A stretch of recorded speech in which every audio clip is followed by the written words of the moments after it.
Good morning, everyone. Good morning. Good morning. Yes, good morning. Would everyone please take your seats? We are about to get started. Good morning. Good morning. You slept the whole night through. Good morning. Good morning to you and you and you. Good morning.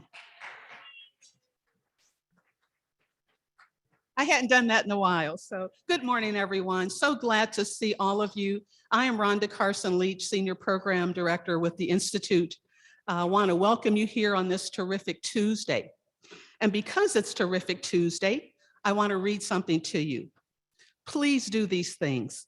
Take time to think about what you want and need from today because it's terrific Tuesday.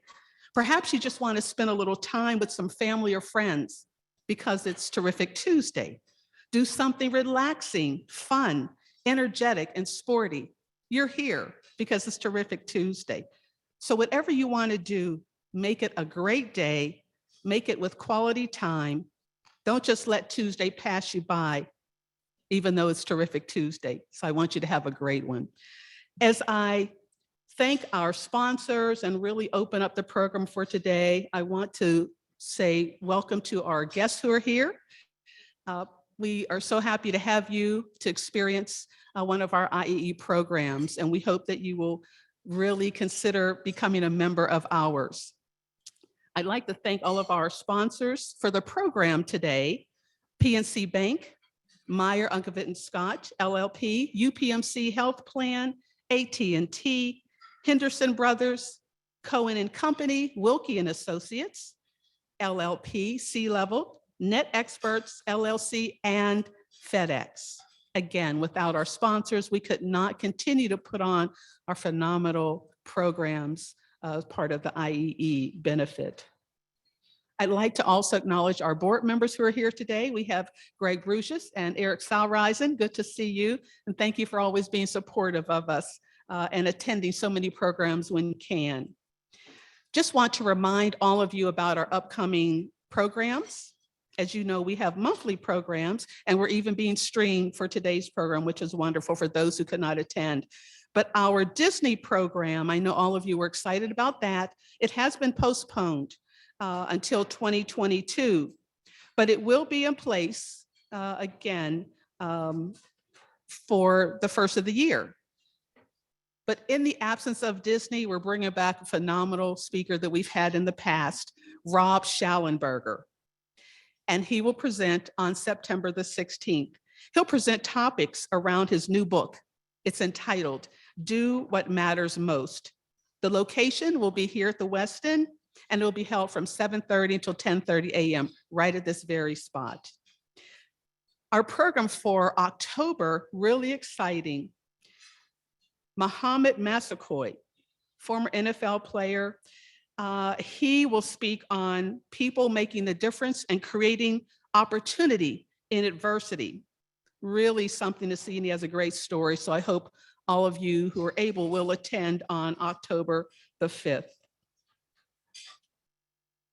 We are excited to have our speaker today, Brian Levenson, who will give us his view of the Shift Your Mind, 9 mental shifts to shine in preparation and performance. He has a great background. I'd like to just give a little bit of it to you.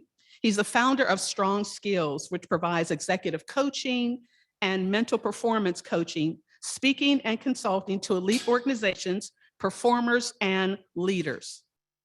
He has been fortunate to work with CEOs, professional athletes, and teams in the NBA, NHL, MLS, Division I athletic departments, the Federal Reserve, the Department of Homeland Security, Hilton Young Presidents Organization, as we know, the YPO, and many other organizations. Brian, you pretty much have it all covered there. He also has a weekly podcast, Intentional Performers, where he interviews a diverse group of elite high performers. He lives in Bethesda, Maryland, with his wife and his 2 children. and you're in for a treat today. I'd like to introduce and bring to the podium our speaker for the hour, Brian Levenson. Thank you. Hello. We good? You hear me? All right, good. Welcome everybody on camera. I know there's a few people on Zoom. Hi, everyone. Nice to see you. Nice to see your faces. This is my first indoor presentation. I've done a lot of these types of presentations looking at a computer screen, and I'm really excited to be here with you all today. I'm going to get more into my background in a little bit and give you a little more context on how I ended up in front of all of you today.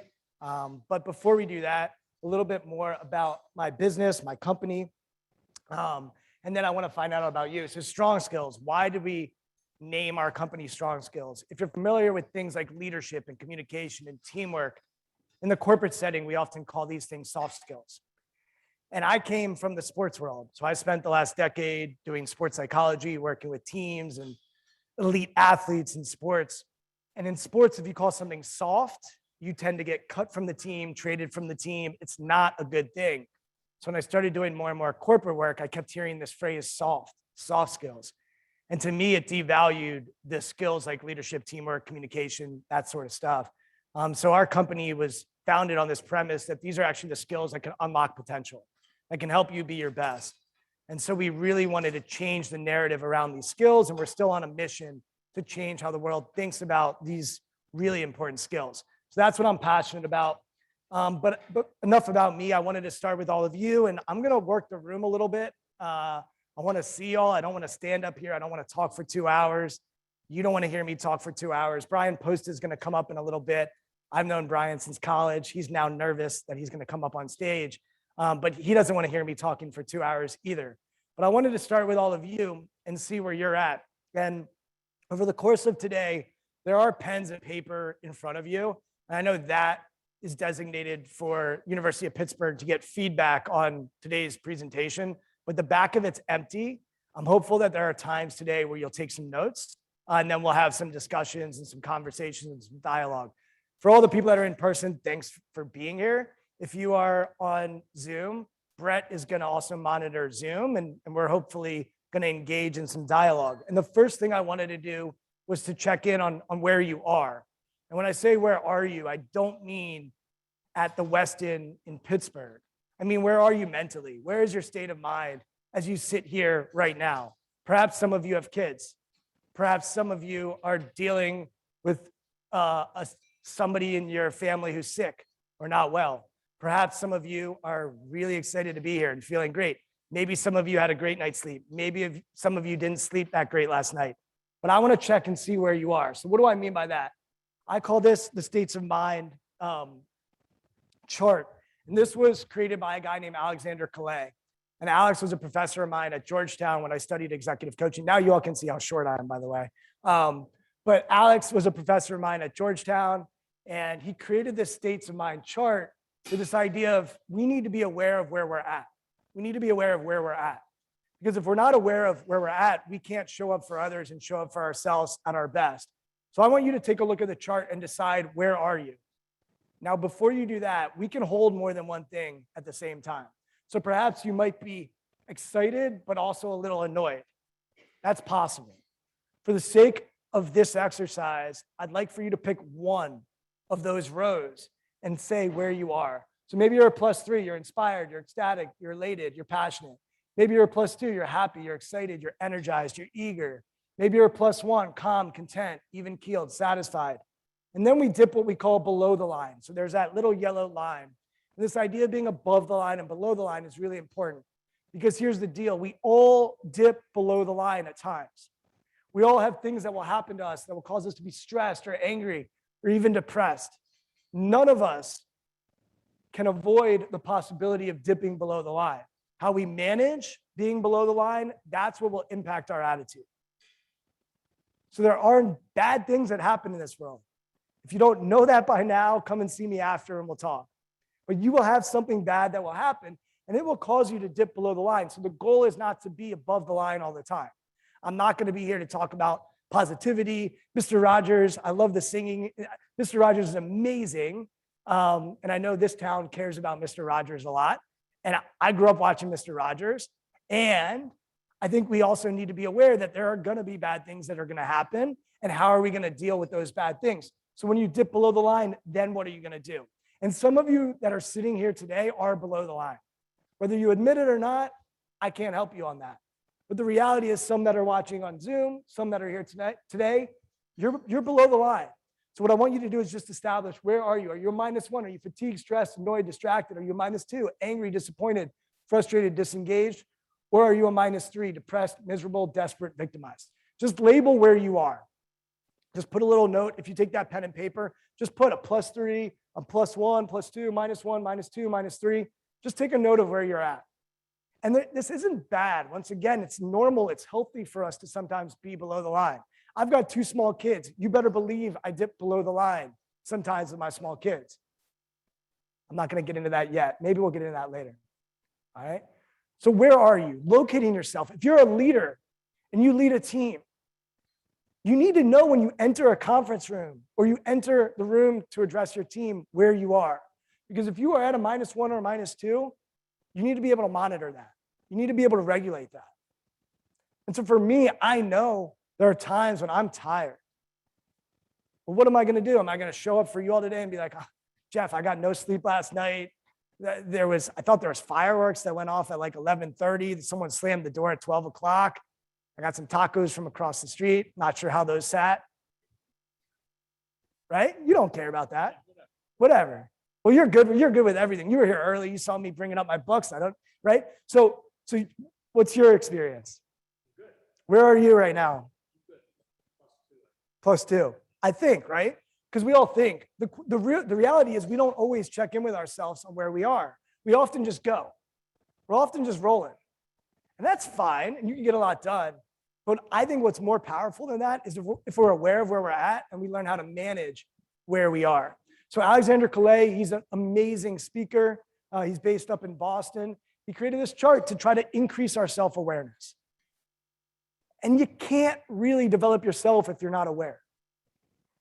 If you've ever worked for a leader who's not aware, it's a pretty brutal existence. We need to learn how to check in with ourselves. Where are we? And then we can adjust. So I'm going to talk about shifting your mind in a little bit. But before we even go there, we have to start with awareness. We have to start with this concept of where are you? Locate yourself. And what we're going to do next is we're going to see if we can shift your mind and shift your state of mind. So Brian's going to come up, and we're going to have Brian on stage, even though he's taller than me. And a little bit that you should know about Brian. So Brian and I went to Syracuse University. If you're a University of Pittsburgh alum or you're connected to the university, don't hold it against us. When we were at Syracuse, they had this epic triple overtime game. Were you at Syracuse for that game? I was asleep watching it. All right, so I was in the Carrier Dome, and they played University of Pittsburgh, and Brandon Knight was the point guard for University of Pittsburgh. And when we were at Syracuse, they had a guy named Carmelo Anthony, and you weren't even there, so that's right. He's younger than me, but it was my freshman year at Syracuse, and they had this guy Carmelo Anthony. They went on to win the national championship. I went to New Orleans. It was an amazing experience. Going to New Orleans as a freshman, when you win a national championship, everyone should experience that. Things have changed a little bit, but what I will tell you is that game against Pittsburgh, we rushed the floor 3 times. And so if you're not familiar with basketball, rushing the floor is when a team upsets another team, all the students and anyone else who wants to rushes the floor. The reason we rushed the floor 3 times, well, there's not really a good reason to rush the floor 3 times, but they won the game, and then they realized there was more time on the clock. So we rushed the floor. They realized there was more time, so they ushered us off the floor. Brian, I guess you weren't there. And they said, there's more time on the clock, get off the floor. So we get off the floor, and then Brandon Knight hits a half-court shot. But it was after the horn went off. So we rushed the floor again. And then they had to review whether that shot counted. So they got us off the floor, and then they said it didn't count, and Syracuse won, and we rushed the floor again. So that's my claim to Syracuse, Pittsburgh. I won't get into Washington Capitals, Pittsburgh Penguins. We'll keep that out of today. But the reason I bring that up is because other than the guys that I saw on the basketball court at Syracuse, Brian Post actually has the sweetest jumper of any of my friends, or at least had the sweetest jumper of any of my friends. So I asked Brian to come up here and help me get you all energized. He was not a pass first guard. That was my job. His job was to shoot, but I'm hoping he can pass, and I'm hoping he can help us get a little bit of excitement in the room. So I mentioned that I haven't been on one of these in a long time. I used to do about 10 or 15 of these a year. And then I would do a lot of presentations for sports teams. So, I would be in a locker room at a professional team and I have to give a talk, or I'd be on the field. Remember, Maryland football hired me and they brought me out on the practice field. I'm looking up at these big 300-pound dudes after practice, and coaches, all right, Brian, break us down. I'm like, what do I say to these guys? You're not any of them, but you have a sweet jumper. And so Brian's going to lead us. And what I need you to do is to stand up. If you're watching at home, you can stay seated, but everybody in the room is going to stand up. And I'm hopeful and I'm optimistic that those of you that are watching from home soon will be with us in person. But for now, if you want to stand up at home, by the way, and I'm looking at the camera back there, you might not see me anymore. There's some taller people in the room, but you're welcome to stand up with us. But Brian's going to lead us in a slow clap. And so, Brian, I got to coach you up on a slow clap because I'm not sure you know how to do it. Okay. All right. I think you got this. All right. So you got to be out like a defensive position, get wide. And when Brian's out wide, that's right. Just like Jeff, you're going to be out wide. Mark, I like it. You can give yourself some space. And here's the deal. I don't know about you, but I've missed connection. I've missed being in the locker room with these teams. I've missed sporting events and really feeling energized. I've been to a few baseball games, but baseball is a little different than other sports. All right. So what are you going to do? A slow clap. You know what a slow clap is? Yes. What's a slow clap? Slow clap. All right, slow clap. So when Brian goes like this, what are you guys doing? You're going with him. No, Jeff, you got to go with them. All right. We good? All right. So we're going to get to see your wingspan. We're going to see what we're working with. All right. So, but you're going to try to be in sync with Brian, right? Completely in sync with Brian. So that, yeah, it requires, we got to be out. All right, ready? All right, Brian, your show.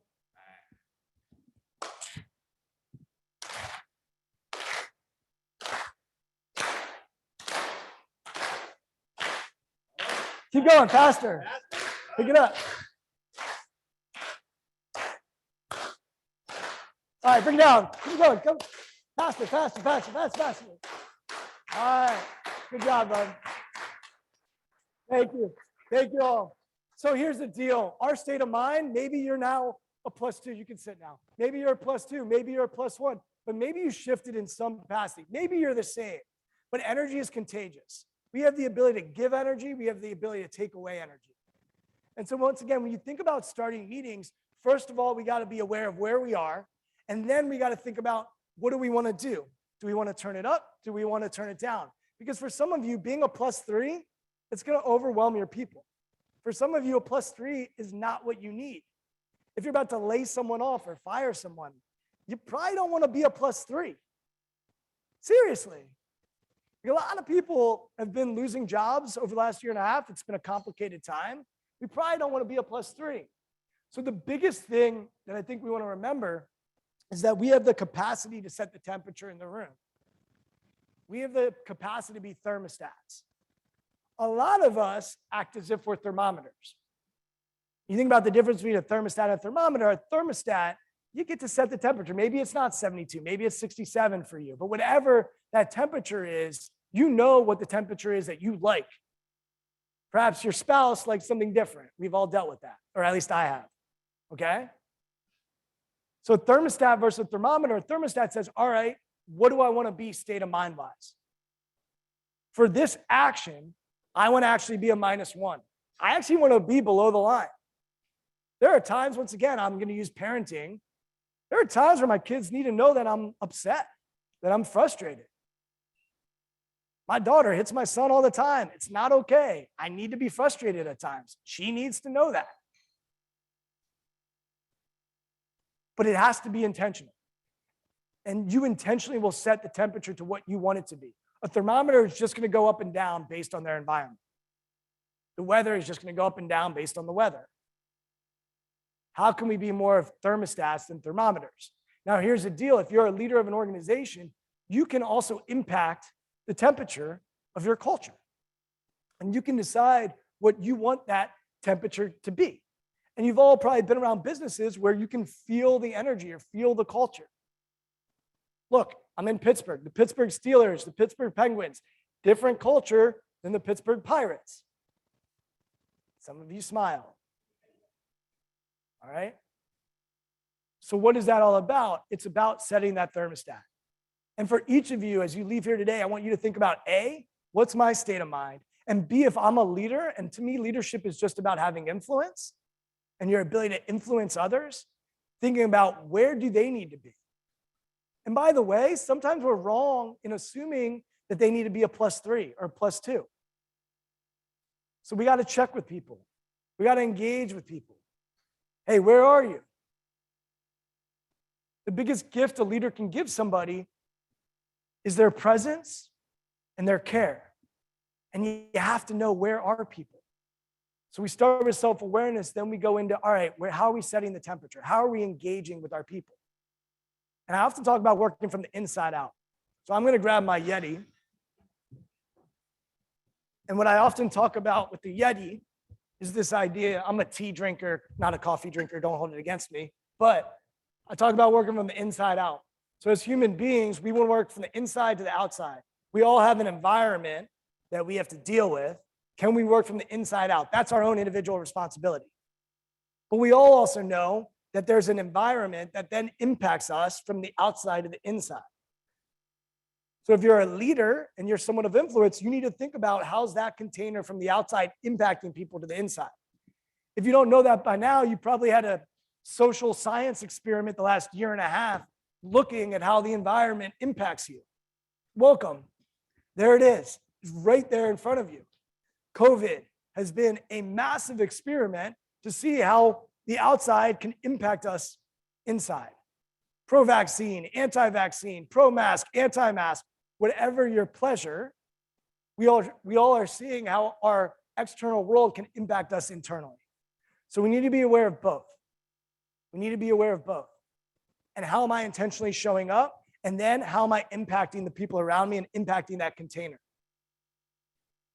So a little bit about me, and we had a great intro. We got Mr. Rogers, we got singing. I'm not singing today. Brian, I don't know if you ever saw me freestyle in college, but I used to freestyle rap. You don't want to see that either. But my background is I've been really fortunate to work with some amazing organizations. And some of these organizations, I come in and do talks like this. I know PNC was one of the sponsors today. I've done a talk for PNC. I've been fortunate to really work with some elite organizations. But my background starts in sports. So when I went to college with Brian, I had no idea what I wanted to do for a living. I was a lost puppy. Brian was way more focused. What'd you major in? He was focused. I was really good at being present in college. I had no idea what I wanted to do. I was with someone over the weekend, and I remember calling in my senior year, and I was interested in real estate. And it was second semester senior year, and the guy said, dude, what do you mean you're interested in real estate? Like, what are you doing? I had no clue. So after getting rejected for a few job offers, I actually ended up in real estate. And then I found out about this thing called sports psychology. And for me, I was always in love with sports. I always enjoyed sports. I guess when Brian was sleeping, I was at the Carrier Dome. I enjoyed sports. I understood sports. But this idea of sports psychology really intrigued me because I always loved to help people. And I was always passionate about understanding and helping people. And so to combine those two things really excited me. So I got my master's in sports psychology. And when I finished that, that's when I hit the ground running and really started to work with these athletes. And my athletes ranged from 12-year-old golfers to professional football players. And I loved working with these athletes. And then I started to get opportunities to work with teams. And I loved working with these teams as well. But along my journey, I started to get phone calls from people outside of sports or people that were connected to sports in some way. So there was a guy that worked at UBS, the bank, but he also played golf competitively. So he hired me for golf, but we started talking about how he actually was better on the first tee than he was in the boardroom, which I didn't really understand as someone who plays golf or tries to play golf on the first tee. But for him, it was easier on the golf course than it was in the boardroom. Then I got a call from a rugby coach who also was in sales and said, hey, Brian, I want you to help me with my coaching in rugby, but I also want you to help me in sales. So I started doing that. Then I got a call from a woman who was a strength coach, and she also owned a gym. And she said, hey, can you help me and my team? I really think about my business like the athletes that I train. And I think of myself as the head coach. And then I've got these great performers in the gym. So I started to work with these executives and I really fell in love with it.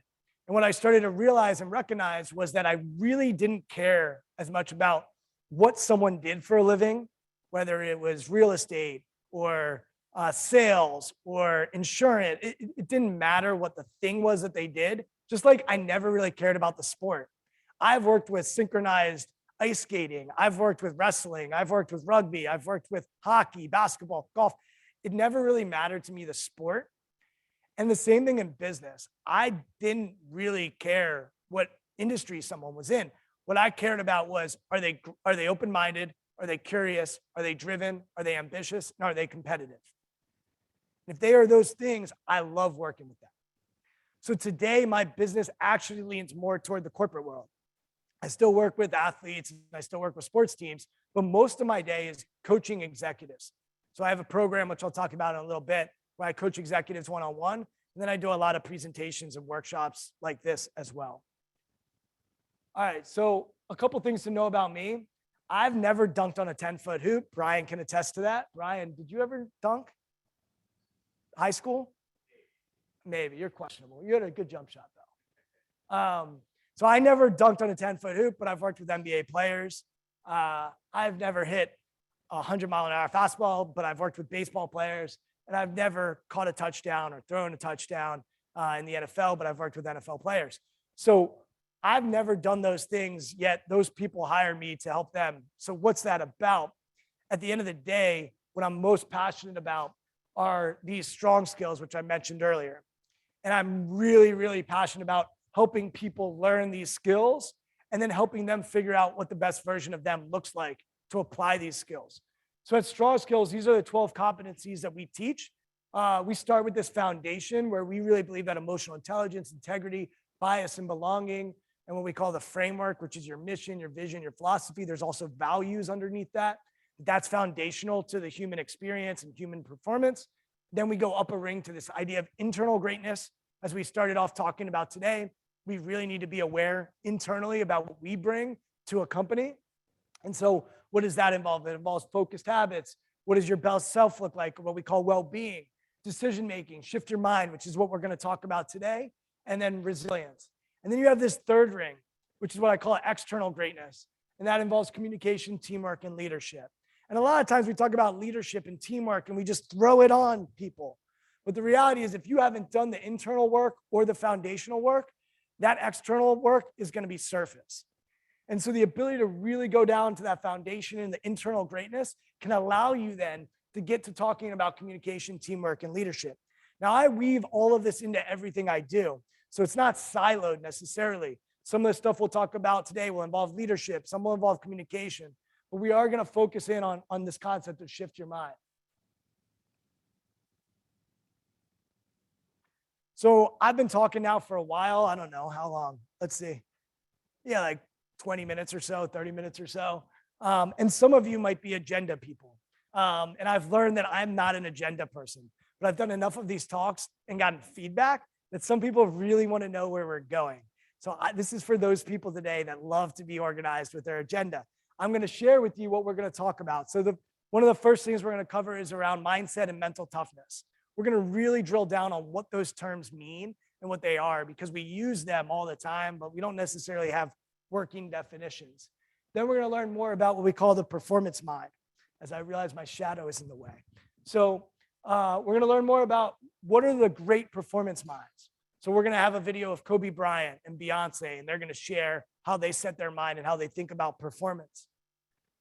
We're going to understand this idea of shift your mind. You all have the book in front of you. Hopefully you enjoy it. If not, give it to someone else. Hopefully they'll enjoy it. Christmas is coming up. Great Christmas present.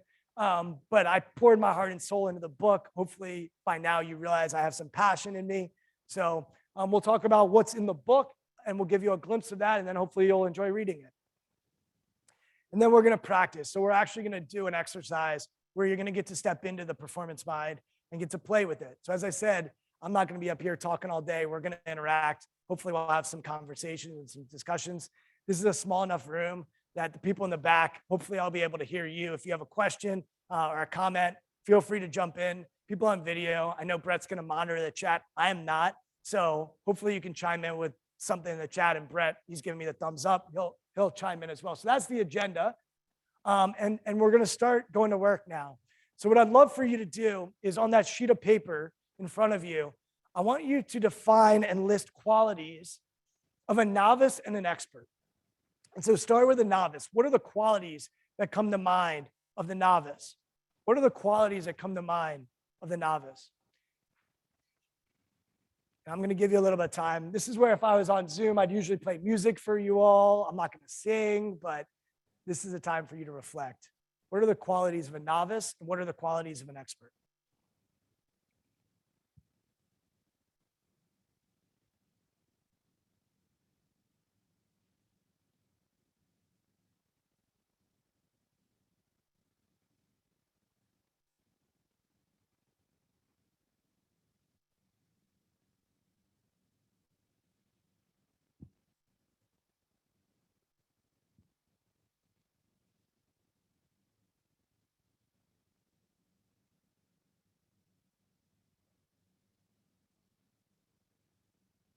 All right, who can give me one quality of a novice? Just raise your hand. I'll pin it to you and we'll get going. Yeah.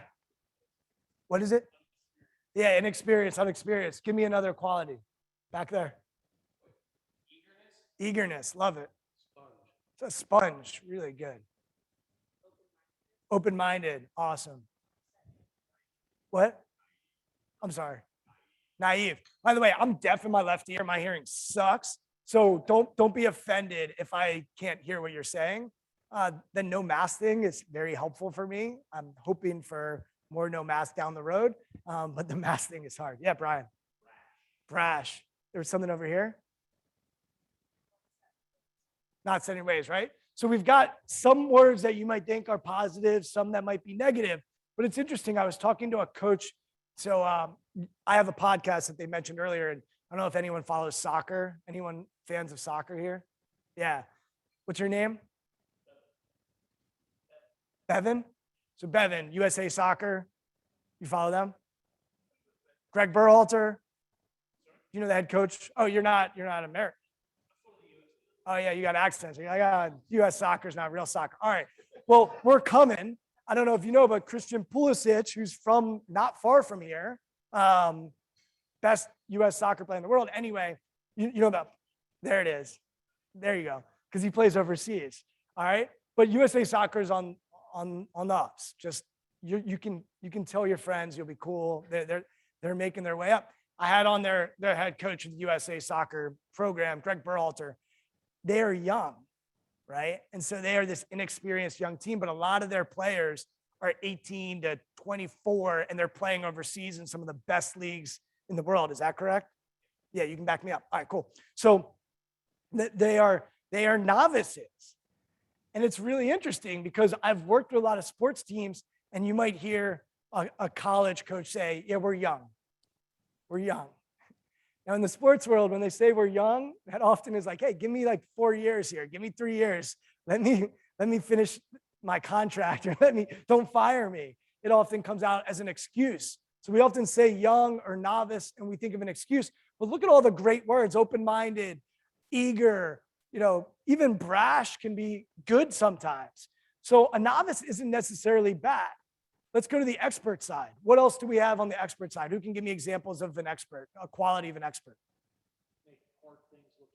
Make hard things look easy. Really good one. A leader. Knowledge. Vision. Anything in the back?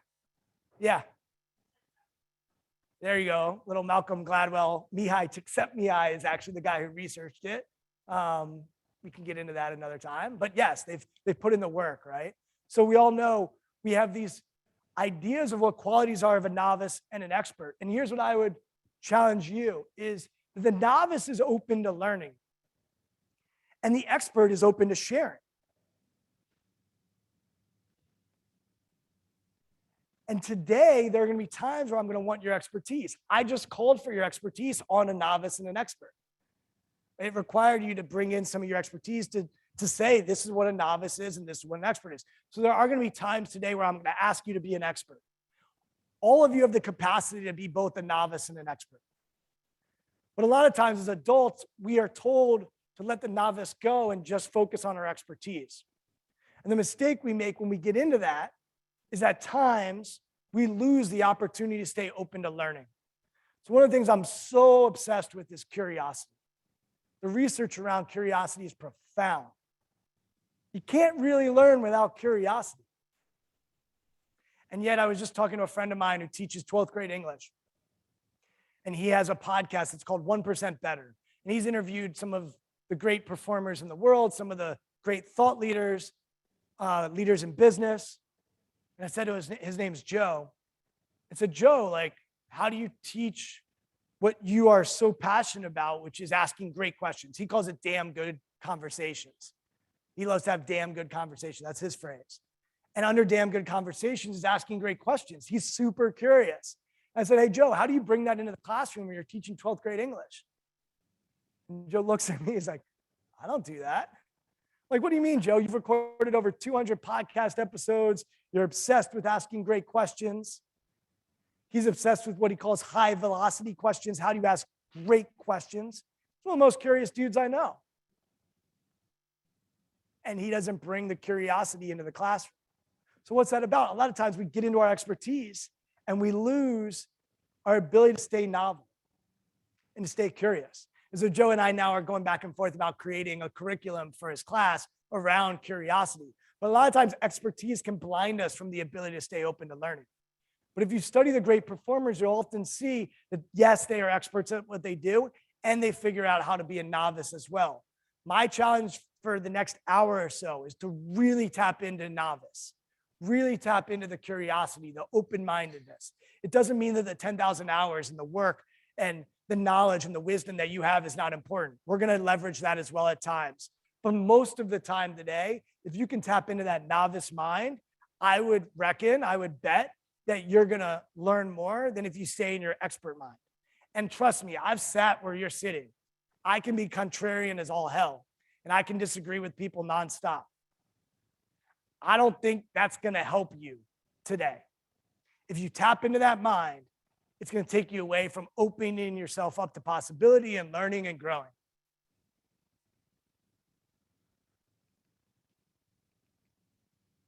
So I want to go back to you.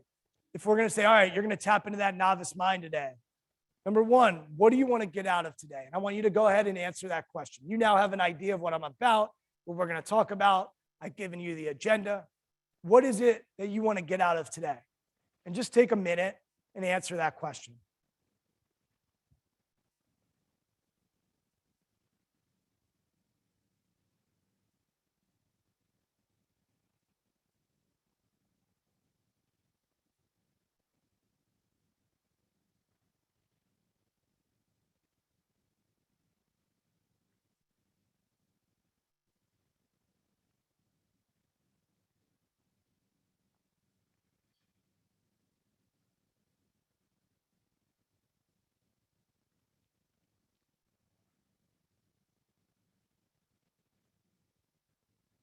If you're still writing, go ahead. But if you've finished answering it, answer this second question.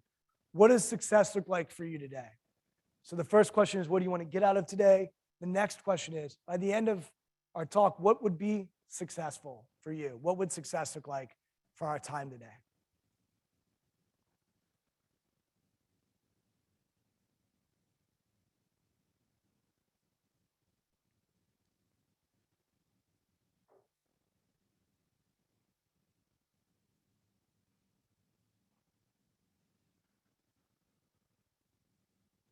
If you're still writing, that's okay. The third question is, why does that matter?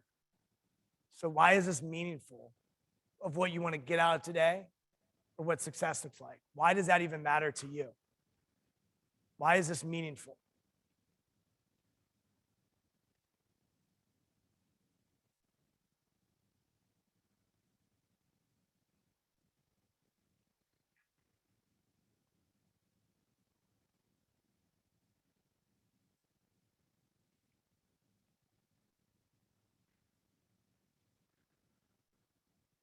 And the last question I want you to answer is, what would get in the way of the above? So what would get in the way of you getting what you want out of today or having success? What would get in the way? And I already mentioned that the expert mind can get in the way of the novice mind, so that's an example. But perhaps some of you, there might be a deal. There might be something going on at home. There might be your cell phone just going off and you feel the need to answer it. But what would get in the way of you achieving what you want to achieve during our time together?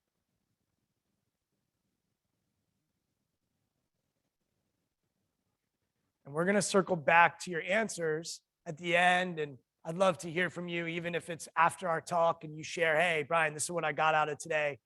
This is what made today successful.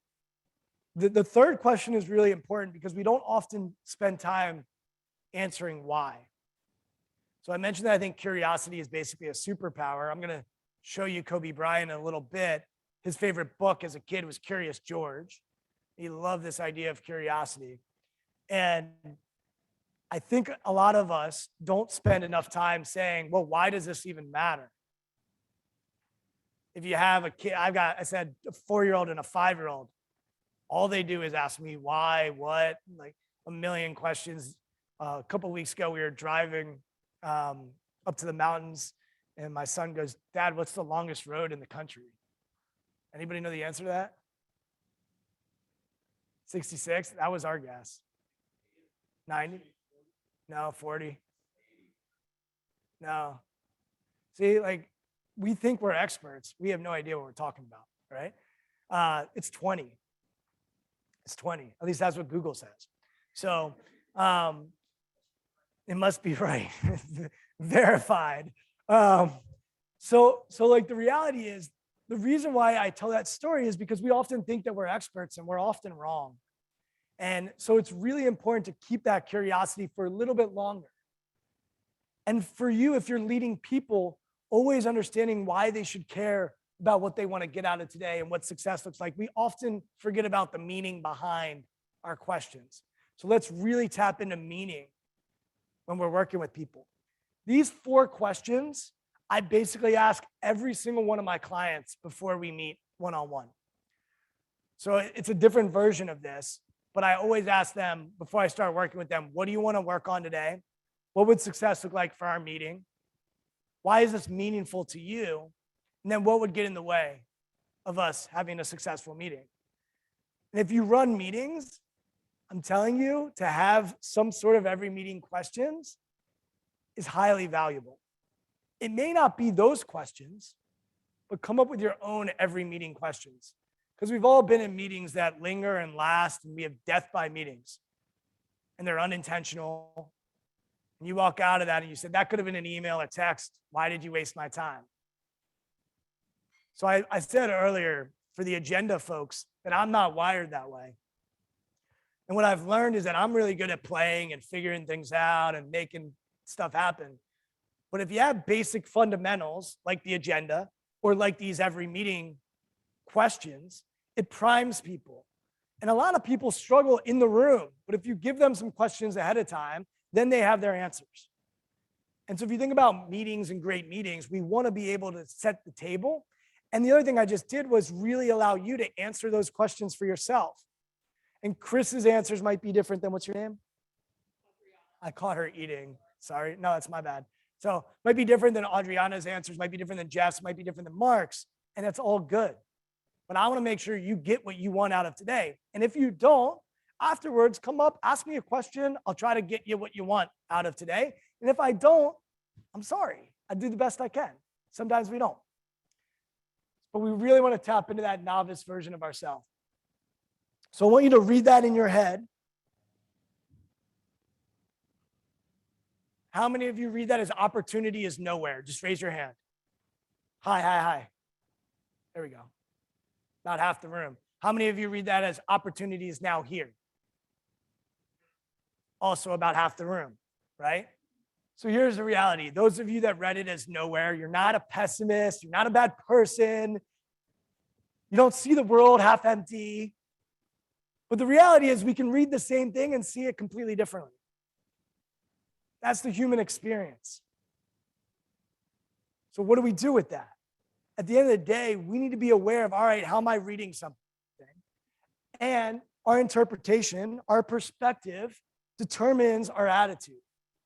So the way we read the room, the way we read people, do we read them with empathy and understanding and curiosity? Do we really try to understand them? Or do we see them and judge them and evaluate them right away?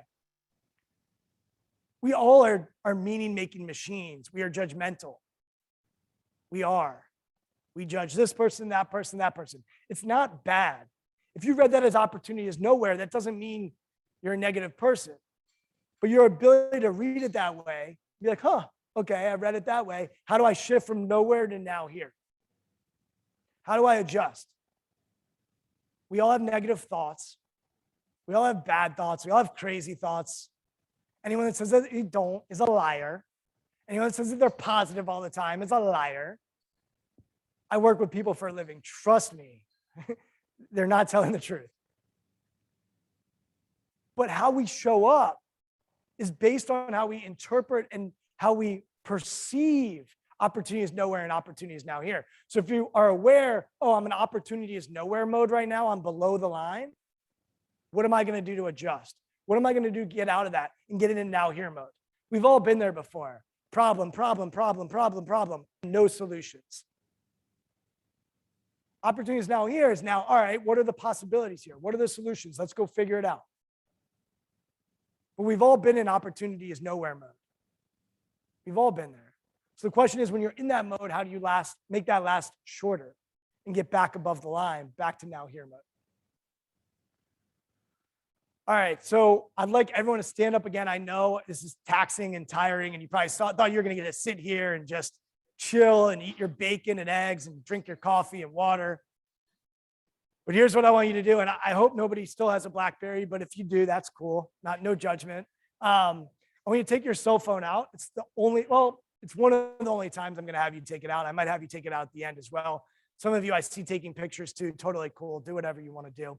But I want you to take your phone and just put it in front of you. Now, Chris, you look like you're in decent shape. You're well dressed. Does that hurt? Does that hurt? Does that hurt? No? Brian, you good over there? Boy, I don't want to hurt you. All right? That doesn't hurt, right? We can all do this. Not that difficult. Now, what if I left the room and said, all right, I'm done. You guys are going to stay up here. You're going to do this for an hour. I just went, maybe I'll go get breakfast, right? And I just left, and you guys have to do this for an hour. Would it start to hurt? Start to hurt. What if I left for the day and you all stayed right here for the next 24 hours? Would that hurt? It would hurt, right? All right, you can put it down. You can sit too. So here's the reality. Even things that seem minor, if we hold on to them for a long time, can turn out to be harmful. And so something like that doesn't feel difficult, if we kept doing it and held on to it, it can really become harmful and detrimental. So I used to talk about this when I worked with a lot of golfers. And golfers, they'll have a bad hole. And maybe for a good golfer, they'll have a triple bogey, right? So three shots above par. And for a golfer, if they hold on to that and they bring it in their next hole, they're done. So they have to get really good at what I call snap recovery. Can you recover as quickly as you snap your fingers? We're going to talk about mental toughness, but mental toughness is essentially about, can you recover as quickly as you snap your fingers versus holding on?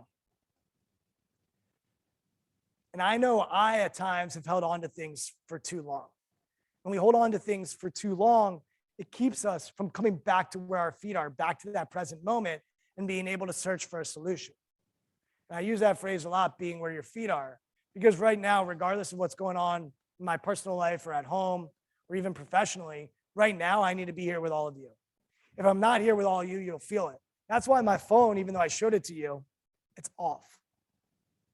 Because even the vibration, there's even research that shows if the phone is on the table, it impacts our attention. Because we're all addicted. We're all addicted.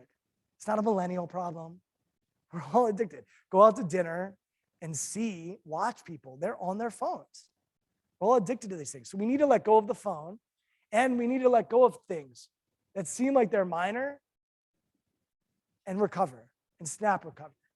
And that's really what that opportunity is now here is all about. All right, so I mentioned that we're going to do some definitions and we're going to dive into some material. So now we're going to transition toward the shift your mind concept. And we're going to start with this idea of set mind and mental toughness. So the reason I call it set mind is because I think mindset doesn't do justice to what we're trying to say. Our mind is anything but set. It's up to us to set our mind. So I much prefer this concept of set mind over mindset. At times I'll use mindset just because everyone uses it and we can use them interchangeably. That's fine. But anytime you hear me say mindset, just think about it as set mind. As we think about setting the thermostat, it's all about setting our mind. It's all about being intentional in how we're thinking. So what is set mind? It's just an intentional way of thinking. That word intentional is so important to me. It's a game changer for me because I know when I'm being intentional with people, I notice them, I give them my eye contact, we're together. It's thoughtful, it's caring, it's really important. Then there's mental toughness. So what do we mean by mental toughness? They're different. Mental toughness is about recovery. It's about that snap recovery, especially when we're under pressure. So I've worked with elite athletes who they are great at setting their mind. Great, elite. They've got their routine. They show up, they get between the lines, and they are locked in. They are focused. One bad thing happens, and they hold on to it. And they don't recover. See it in hockey. Start gripping the stick a little bit tighter. We see in golf, start gripping the golf club a little tighter. Baseball, those stick and ball sports, when you start to hold on to it, it's a lot harder to perform. So just the other day, I was talking to George Washington University's soccer team, men's soccer team, and we talked about being mentally tight and physically loose. Mentally tight and physically loose. And so for athletes, they do stretching and they do all these things to warm up and get ready. And so they're working on not just setting their mind, but also setting their body. When they get between the lines and something bad happens, they have to be able to recover. They have to be able to adapt. They have to be able to adjust. Over the last year and a half, y'all probably had to adjust, pivot at some point in your business. If not, God bless your business. That adaptability, that adjustment is where mental toughness lives. And I put performing under pressure because it's one thing to be able to adjust when no one's watching. It's a whole nother when there's an environment, when there are consequences, when there's something on the line. And that's where mental toughness lives. Beyonce's same thing. Really? After a performance. How are we doing on the audio there? Is it good? You gonna hit it? All right, so I'll prime this up and then Chris, you're gonna hit it for me? Is it on? I did just to test it. I'll hit it in a second. We'll see if it works. So this is where I often have to have mental toughness and adjust because videos scare me, but I love them because they're powerful. So I'm going to tee this up for you. So the first part of this video is Kobe Bryant. If you're unfamiliar with Kobe Bryant, he's one of the best basketball players ever. And he tragically passed away in a helicopter accident last year. His birthday was actually yesterday. He would have been 43. His daughter was in the helicopter, big national story. Other children were killed as well. Kobe Bryant was a controversial, interesting guy for a lot of reasons. But one of the things that I appreciate about Kobe is how intentional he was about setting his mind. And if you study Kobe, and when he retired, he really opened up about how he set his mind and how he developed his mental toughness.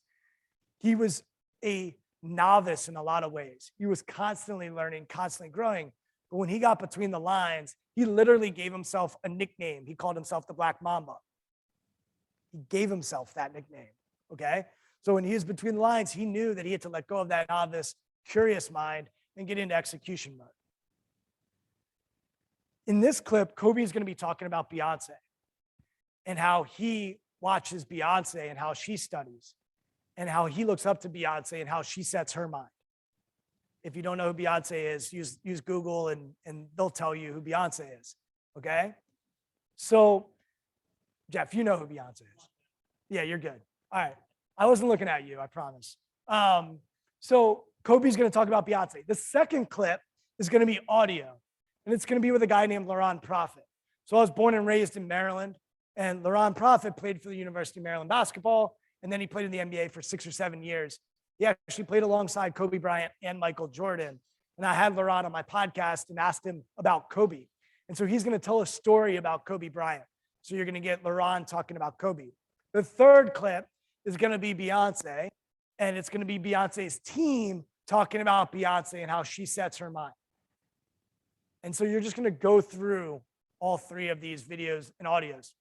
As you're going through, I want you to really think about how this relates to you. I'm assuming none of you perform in front of 100,000 people like Beyonce or in front of 20,000 like Kobe did. I get it. They're professional at what they do.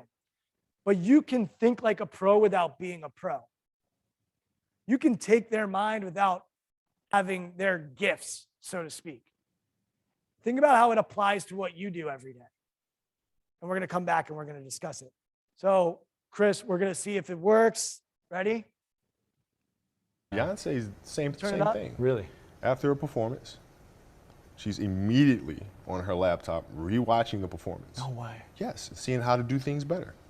What could we have done differently? Right?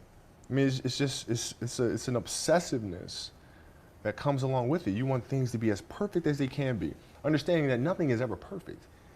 But the challenge is try to get them as perfect as they can be. Mm-hmm. And what can you do? It's in your control. So control what you can. I can watch film all day long. It's going to help me Get better. Yes. I remember we were playing Seattle, and he came in at halftime, and I think he was 6 for 19 from the field. And I was like, trying to be the good teammate. I'm like, hey, man, it's going to be all right. You're going to get it going. We trust you. We know you're going to get it going. And he looked at me, and he said, Prop, I'm not worried about that. He said, I worked too hard for the ball not to go in. And sure enough, in the second half, he went off, and we won the game, and he had 40-something. And after the game, I'm sitting there going, he was really serious about that. He was not concerned that he was 6 for 19 because he really believed all the work ethic and the preparation that I've done, eventually at some point, the ball's going to go in the basket. Working with Beyonce is interesting. She can be a very benevolent dictator. She can also be a wonderful collaborator. And through the process, you meet both sides. She has such an ambition to be perfect and to be the best that you just get swept along in that. I can't help it. I definitely collaborate and I respect people that I work with, but I dreamt the performance before it happened. We went through so many different drafts. We made changes every day and we tweaked every day and we wanted to perfect every day. It's my passion. It's why I breathe. It's what I dream. I would really strive to keep perfecting and getting better and knowing that I always have room to grow. I feel like part of the reason I rehearse so much and part of the reason I study everything is so I can completely let go and relax. So I'm not in my head and I'm confident. Real life Beyonce is very shy and retiring, but when she's on stage, she morphs into this queen bee dragon slayer who's there to make the crowd go wild, and she's going to shut it down. The last note of Halo, I was like, oh my God, I'm so grateful for this opportunity. I'm so grateful. I just felt overwhelmed and tears and, it was a beautiful night. Thank y'all so much. Thank you for this moment. God bless y'all. All right, so what landed with you? What resonated with you? What were some themes that you picked up and how might it relate to you and your job? The interactive portion. So you just raise your hand and I'll call on you. Yeah.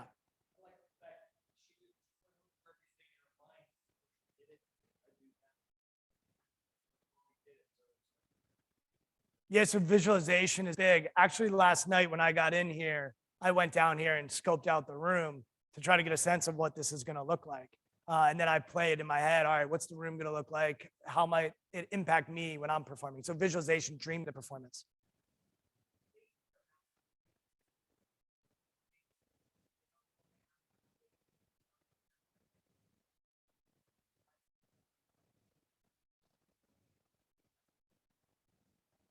is now we're getting into flow state, 10,000 hours. They put in the work. If you're unfamiliar with the flow state, there's research. Once again, that guy, Mihai Csikszentmihalyi, studied flow state and found that there are tenets of flow or the zone.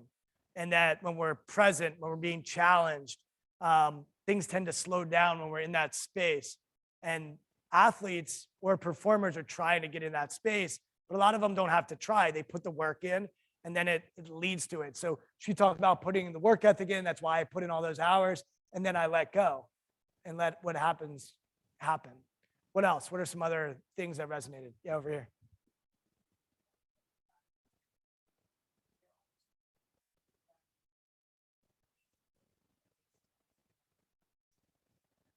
Beautiful. So there's a woman named Carol Dweck out of Stanford University, wrote this great book called Mindset.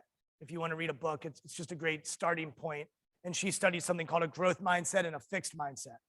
And she found that people with a growth mindset are more successful in school, in athletics, in the military, in business, than people that just bring a fixed mindset. The simplest way to understand a growth mindset is this idea of adding the yet. So I'm not good at dribbling a ball with my left hand yet, versus I'm not good at dribbling a ball with my left hand. I'm not good at math, fixed mindset. I'm not good at math yet, growth mindset. So they both, you could hear their growth mindset. They're learning, they're growing, they're improving. What else? I saw a hand somewhere over here. Yeah.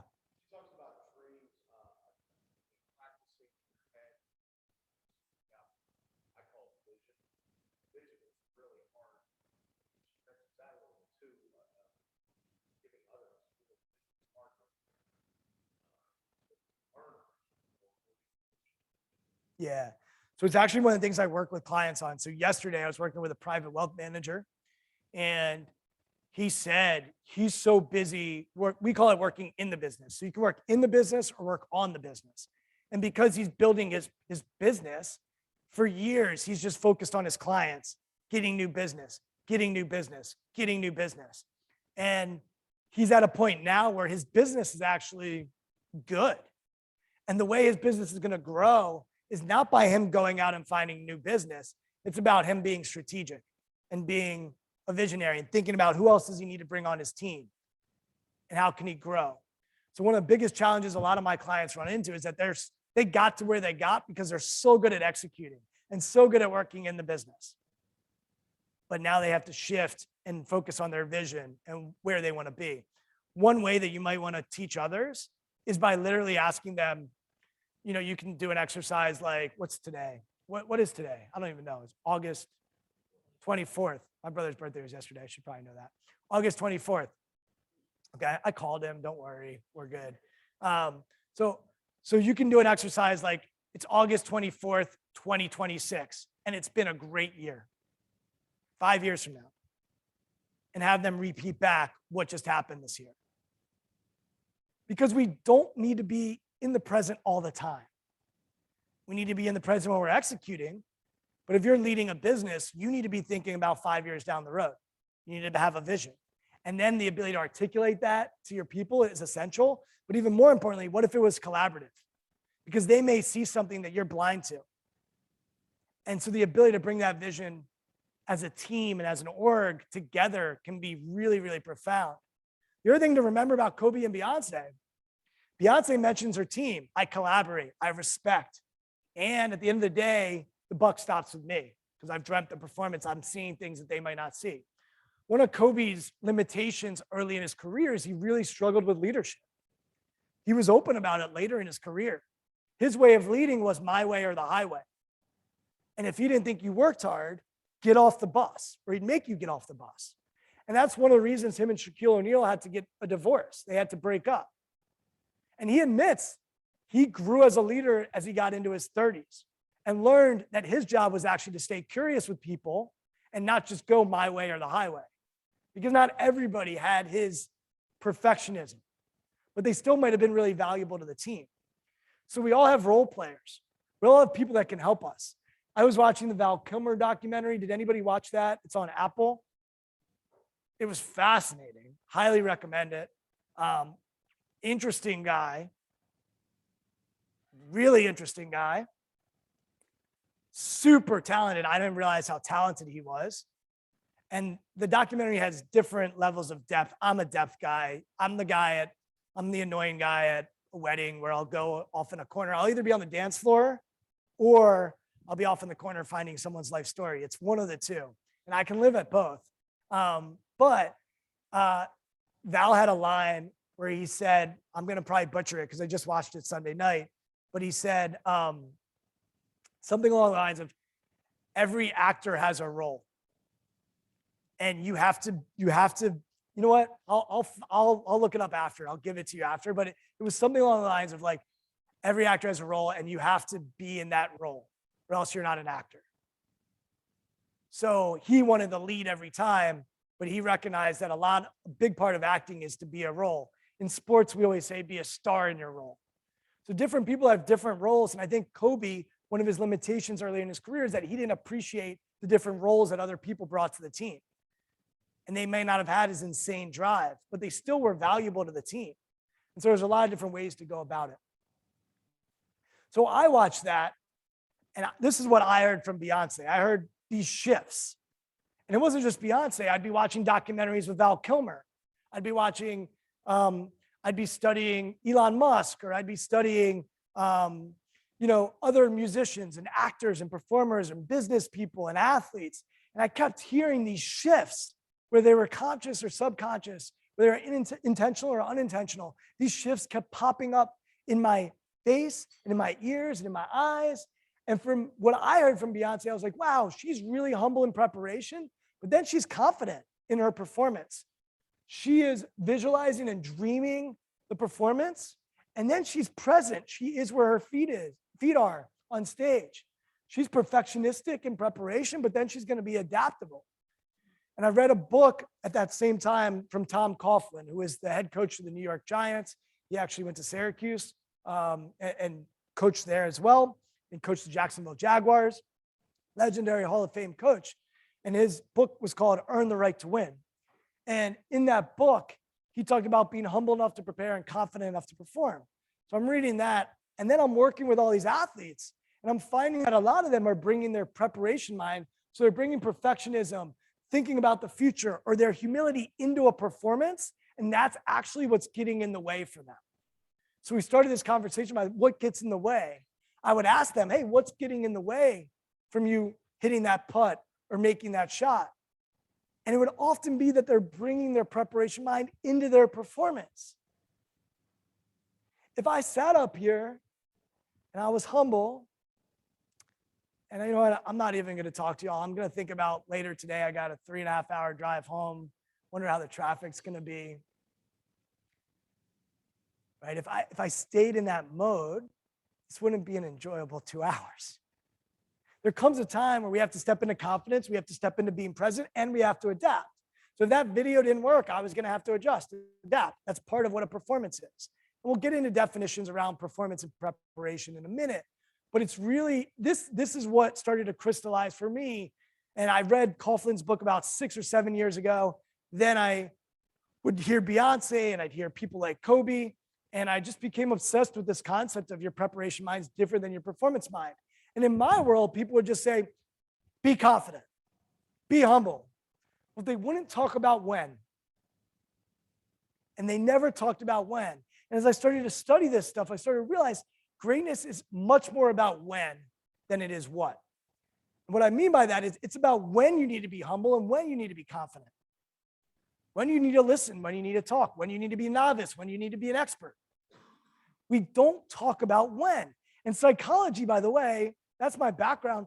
We don't do a good job of assessing that and researching the when. If you've ever taken the Myers-Briggs or you've taken a psychological assessment tool, they don't talk about, well, when are you like this? When are you introverted? When are you extroverted? We just say you're this. And here's the reality. We all have multiple sides of ourselves. There might be times where you're humble and times where you're confident. There might be times when you're a novice and times when you're an expert.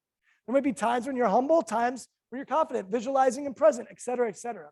So we need to be aware of when. And that's why we started today by saying, where are you? Because if you can figure out where you are, then you can map that onto, well, when do I need to be a +1? When do I need to be a +2? When do I need to be a +3? And I gave that example earlier. It matters what you're doing. Firing someone and hiring someone are very different. So if I'm just going to be confident in both settings, I'm not so sure that's the right thing. So I just broke it down into preparation and performance. But if you even go broader than that, thinking about when is so crucial. And adding intention to the when, if you take nothing else, that was impressive. If you take nothing else from our conversation today, thinking about when do I need to be this way and when do I need to be that way. Authenticity, it's elastic. It's not rigid. You're not being fake and phony if you're showing up this way and showing up that way. You're just pulling out different sides of yourself. You'll notice after our talk today, I'll put my mask on. You can come up, we'll have a conversation. My energy is going to be a little bit different. It's going to change. That's still me. When I'm working one-on-one with someone, I'm different than when I'm in front of a crowd of 50 or 60 people. You're still getting me. So you can be genuine. Authenticity is elastic, but we want to be intentionally authentic. That's what's so key. But if you're just an asshole all the time, you're an asshole. If you're a jerk all the time, you're a jerk. There comes a time where leadership, sometimes you have to make tough decisions and maybe someone will perceive you as an asshole. But that's different. So we need to tap into the best version of ourselves at these different times. So next, I'm going to show you a video about the book. I'm sorry you're going to get my scratchy voice in the audio. I was born with it. There's nothing I can do. I went to Syracuse. A lot of the people I went to Syracuse with, Bob Costas, Mike Tirico, Marv Albert, some of the best voices of all time went to Syracuse. I thought that I wanted to be a sports commentator when I was little. I didn't end up doing that. I'm grateful for what I'm doing now. But you're going to get my voice. And this was a video we made for the book. And it will just give you a quick glimpse into what the book is about. Then we'll play with these shifts. And then hopefully we'll have some more dialogue and some questions about how they might apply to you. So I'm going to hit play again. And Chris, hopefully our audio is good. The best performers in the world understand that greatness isn't just about what you do, it's about when you do it. Elite performers in business and sport use a simple framework to cultivate their ideal mindset. They are humble in preparation and arrogant in performance. They think of their preparation as work and their performance as play. They have a perfectionistic attention to detail in preparation and are extremely adaptable in performance. They leverage analysis in preparation and rely on instinct in performance. They are constantly experimenting in preparation and are trusting process in performance. They challenge themselves to be uncomfortable in preparation and create comfortable routines in performance. They focus on the future in preparation and are grounded in the present in performance. They understand the importance of fear in preparation and tap into fearlessness in performance. They give themselves permission to be selfish in preparation and are dedicated to being selfless in performance. These 9 shifts that are seemingly opposite approaches are actually what create an advantage for the best of the best. They practice their preparation mind and their performance mind, and you can too. With Shift Your Mind, you will get an energizing read filled with entertaining stories, research, and activities that will help you unlock your potential. Shift Your Mind is available October 6th everywhere books are sold.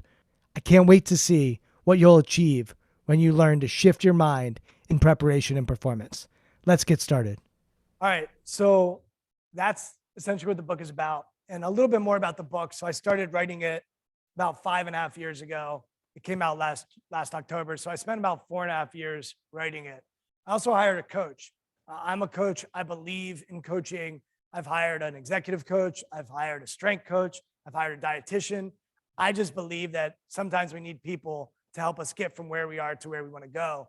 So for this, look, I'm not a writer. I had somebody in Writing 105 at Syracuse tell me that I could be a good writer one day. That was the first time I ever heard of it when I was a freshman at Syracuse, but I don't claim to be a writer.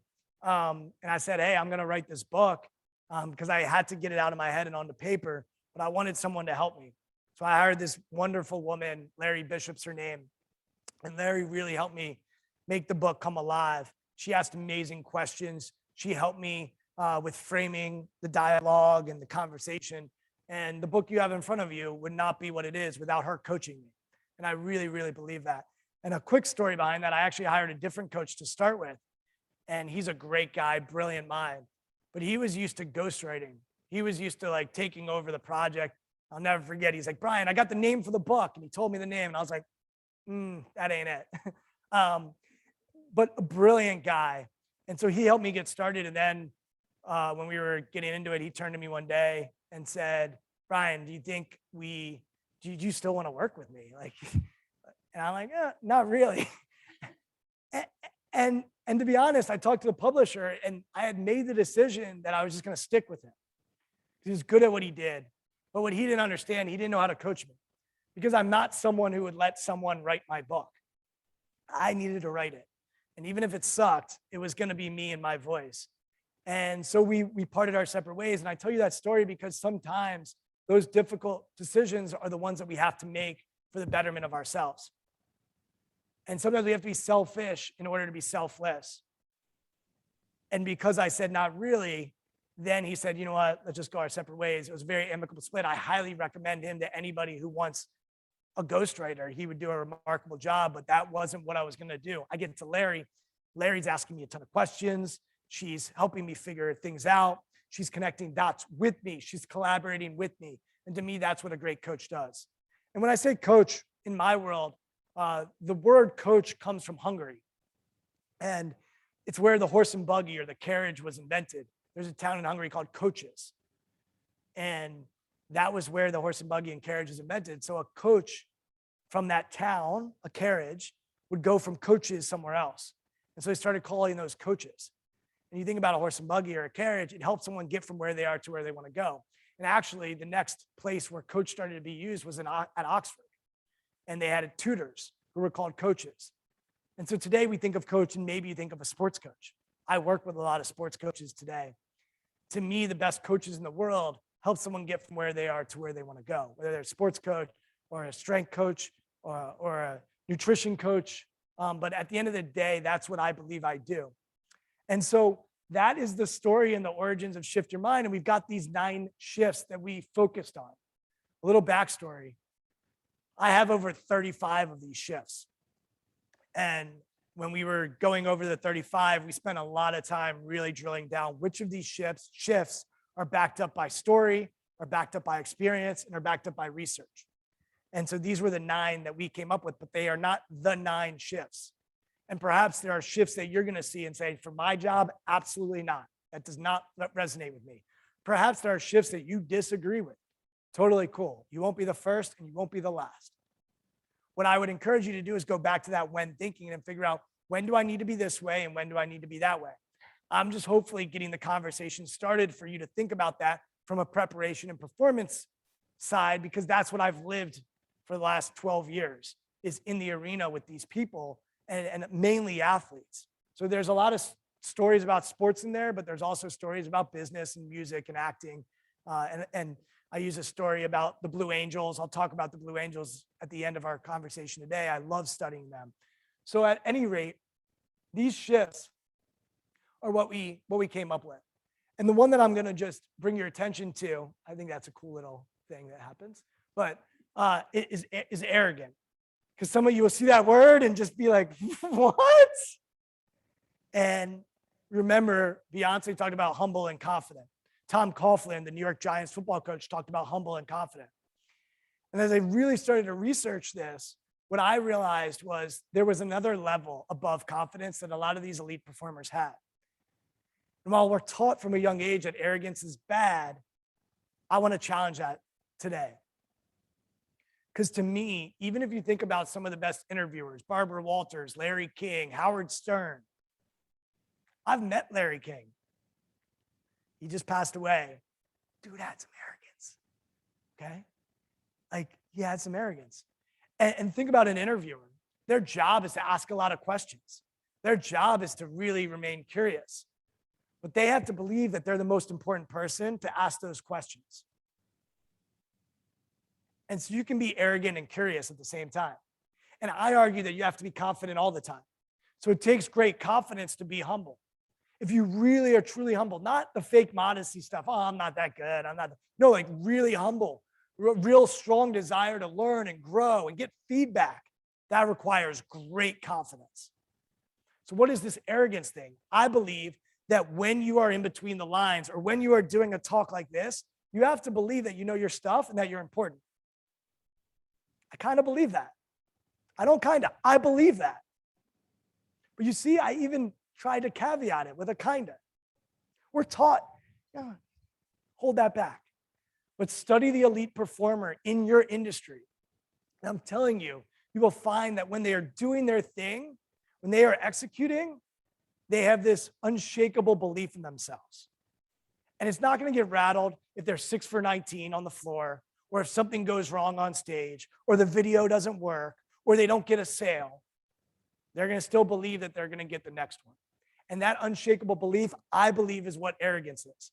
Now, I'm not suggesting we walk around and we're arrogant all the time. As soon as we're done here, I'm going to let go of the arrogance that I need to perform with you all. I'm going to go back into humility. And I would argue, just like the 10,000 hours, a lot of our time is actually spent in preparing. And that's one of the issues. These athletes would spend so much time preparing. They'd prepare. But they weren't actually preparing to perform. So if you've ever seen an athlete and they say they're a great practice player, you spend way more time preparing. So one of the challenges that I've tried to give people is not just to prepare for practice, but to prepare for performance. We're going to talk about practice in a minute, but those are the 9 shifts that I keyed in on, and that my team, there were other people that were helping me, we keyed in on. And I'm happy to dive into any of them. We're going to play with play and present in a little bit, but that's a little story about arrogance, because I know arrogance can rub people the wrong way. Selfish is another word. If you've ever worked with selfish people, they're not fun to work with. But there's this old adage of leadership that you put your oxygen mask on first if the plane is going down before you help others. Because think about it, if you don't have your mask on, you can't help anybody. And so what does selfish sound like to me? It's making sure you get enough sleep, making sure you're eating right, making sure you're exercising, making sure you're taking care of your family before you step into the office. You want to serve others? You have to serve yourself first. I'm telling you, the worst people at this are sports coaches. I work with them. They're so obsessed with serving others that a lot of times they don't take care of themselves. And that's where you see some of them retire early or step away from the game. They burn out. So you want to be a sustainable leader or performer, you need both of these. You need to figure out when to be selfish and when to be selfless.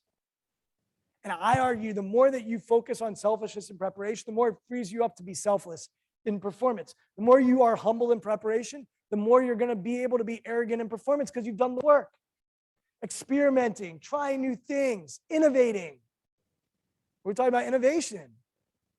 We have to experiment. And then it comes time to trust the process and trust that, yeah, we've done the work, we've experimented, we've looked at everything. Now we need to trust and give this a go. And we might fail, but at least we're going to trust in it. I often think about Thomas Edison and the light bulb. And he gets credited with the light bulb, but he had a massive team working on that light bulb. Massive. But we credit Edison. So many experiments went into that light bulb before it started to shine. So they had to tinker, experiment, and then they had to eventually trust their process. But it's a team aspect. And that selflessness piece is really huge for teams. Can you buy into something bigger than yourself? Can you be a part of something bigger than yourself? Can you leave the selfishness in preparation so you can actually make people better? So I can go into all of these. I do in the book. I'm happy to at any point. But I wanted to give you a little bit of a starting point here. And I mentioned preparation, practice, and performance because I think sometimes we just talk about preparation and performance and we don't talk about practice. Sports gets a lot of stuff wrong, a lot. Trust me. One of the things they get right is that they practice. I mentioned coming in here last night, and then I went in my room. I went over all these slides, making sure the animations and everything is set. Practice. It's key. So what are the distinctions between preparation, practice, and performance? Let's start with preparation. So what is preparation? It's the action or process of making ourselves ready and competent. It's about growing. It's about learning. It's about developing. It's about improving. A lot of that novice mind that we started today with. What do we mean by performance? It's really about execution and an evaluation. We talked about judgment earlier. Well, guess what? In business, we judge. You have a P&L. In sports, there's winning and losing. There are consequences. We can lose our job if we don't perform. Performance involves an evaluation. But then there's this key part, which is practice. So what is practice? To me, it's the action of working at something repeatedly to become proficient. And if we want to become proficient at something, we need to practice both our preparation and our performance mind. We need both. So I mentioned that a lot of athletes, they just focus on that preparation piece, but they don't always practice their performance. And so our ability to practice our performance when we're on stage, when we're actually doing the damn thing, that is so key, because we need to get reps with our performance mind and our preparation mind. We need reps with both. If we just rep our preparation mind, then we won't know how to tap into arrogance or selflessness or adaptability. So then when we need it, it won't be there for us. And if we're just practicing our performance mind, we won't grow, we won't learn, we won't develop with that preparation mind. So it's all about when. Once again, if you go into an elite sports team, you'll notice their practices will have times when they are live and they will try to simulate a performance, whether that's crowd noise or time and score. They will really try to make it as real as possible. The NFL right now, it's in preseason mode and they'll start in a couple weeks. They're trying to figure out, all right, how much do I play my players? I was watching Monday Night Football a little bit last night. They play their starters the first half and then they rest them in the second half. But they want to get them quote unquote live bullets so that they're used to the performance, so they can build that performance mind. And so that's what it's really all about. And then they go back and watch film. And when they watch film, that's where they tap back into their preparation mind. And the best of the best do this in an elite way. All right, now comes your time. So I said we're going to practice the performance mind. And look, I mentioned that what gets in the way for a lot of elite performers is they bring their preparation mind into their performance. So a lot of my time is actually teaching the performance mind, really helping people develop that performance mind so that they can execute on it when it matters. So we're going to do an exercise together. And those of you that are watching on Zoom, you should be able to do this at home. I'm going to get back on stage so that you can see it. But what we're going to do is we're just going to put our hand on our belly. And you're going to get yourself into a comfortable position. Feet flat on the ground. Maybe put your back straight back on the chair. Really comfortable. And you're going to take a deep breath in through your nose. The belly should come out through the mouth.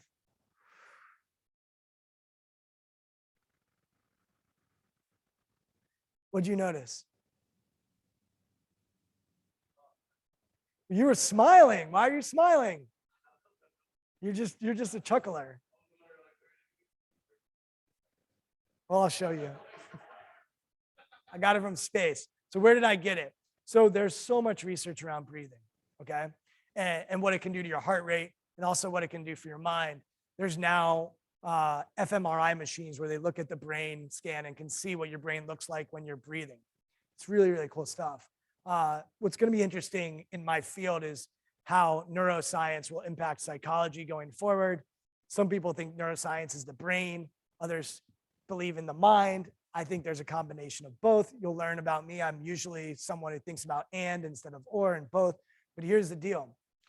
You're going to take that breath. When you inhale through the belly and through the nose, your stomach should pop out. So I remember someone when I was 14 years old trying to teach me how to breathe. It seemed stupid to me. I was like, I know how to breathe. But I remember her teaching me and I'd go like this. What do you notice about my body? It's really tense, right? So the key to breathing is it's all about the exhale.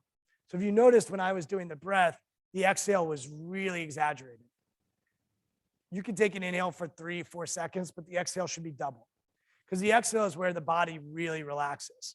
And that's what's going to allow you to really let go of what your thoughts are and your body, et cetera, et cetera. So we're going to do that again. You can chuckle. Now I know you're just a chuckler. We'll let you go.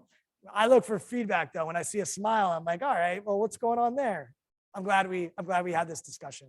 But we're going to take a deep breath in through the nose again. The belly's going to go out. Okay. So we're going to do this together.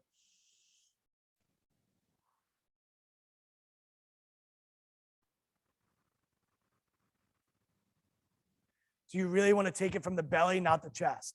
Okay? So really take it from the belly, not the chest. And you're going to just stay with that. All right?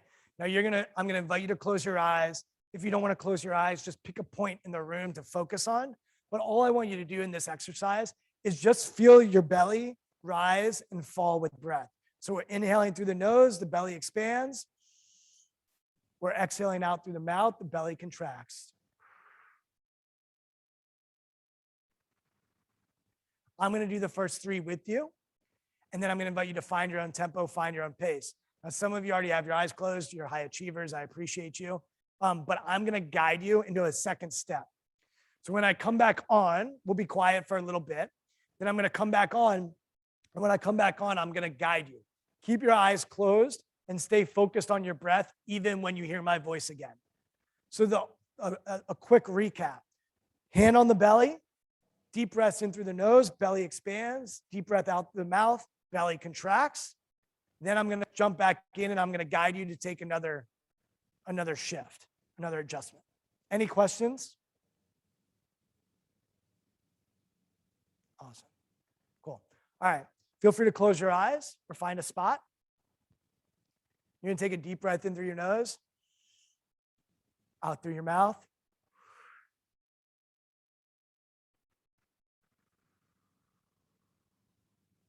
Another deep breath in through your nose, out through your mouth.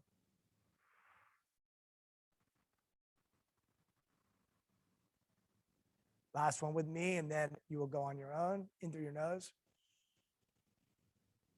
out through your mouth.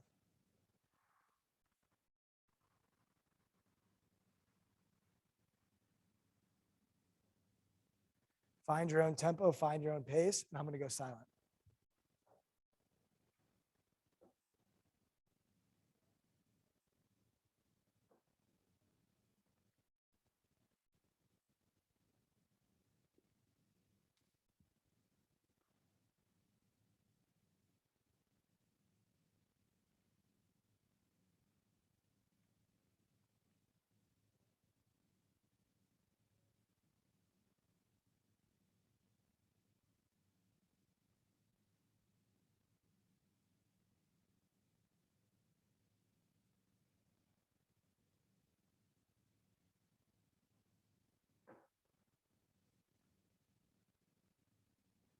Keep your eyes closed, and I want you to shift your hand from your belly to your heart. And I want you to think about one of the happiest moments of your life, one that you're very grateful for, and just sit in that memory for a little bit.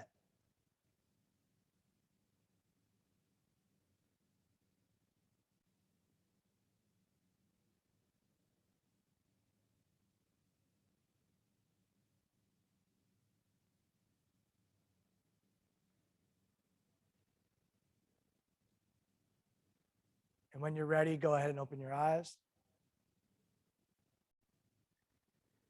And I'd love to hear from you how that was, either when you had your hand on your belly, when you had your hand on your heart.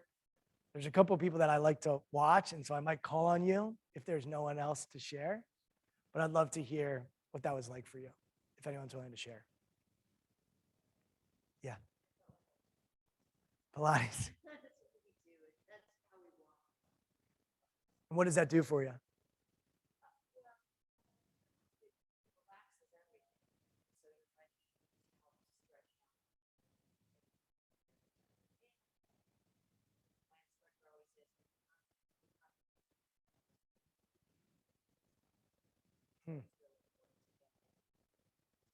What are you thinking about when you do it?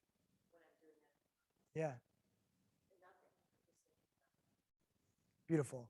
So we talked about mentally tight, physically loose earlier, and the ability for us to get our body loose and then mentally tight. So the beautiful thing about a breath is a lot of times it allows us to quiet the mind. And for execution, a lot of times the mind gets in the way. So we need to learn how to quiet the mind. So the breath is really helpful. I see you nodding, and I was watching you as you were doing the heart. What was going on for you? What were you thinking about during the heart exercise?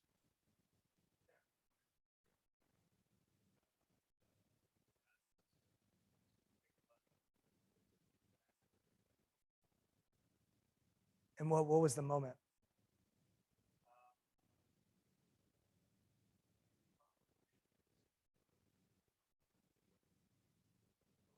Yeah.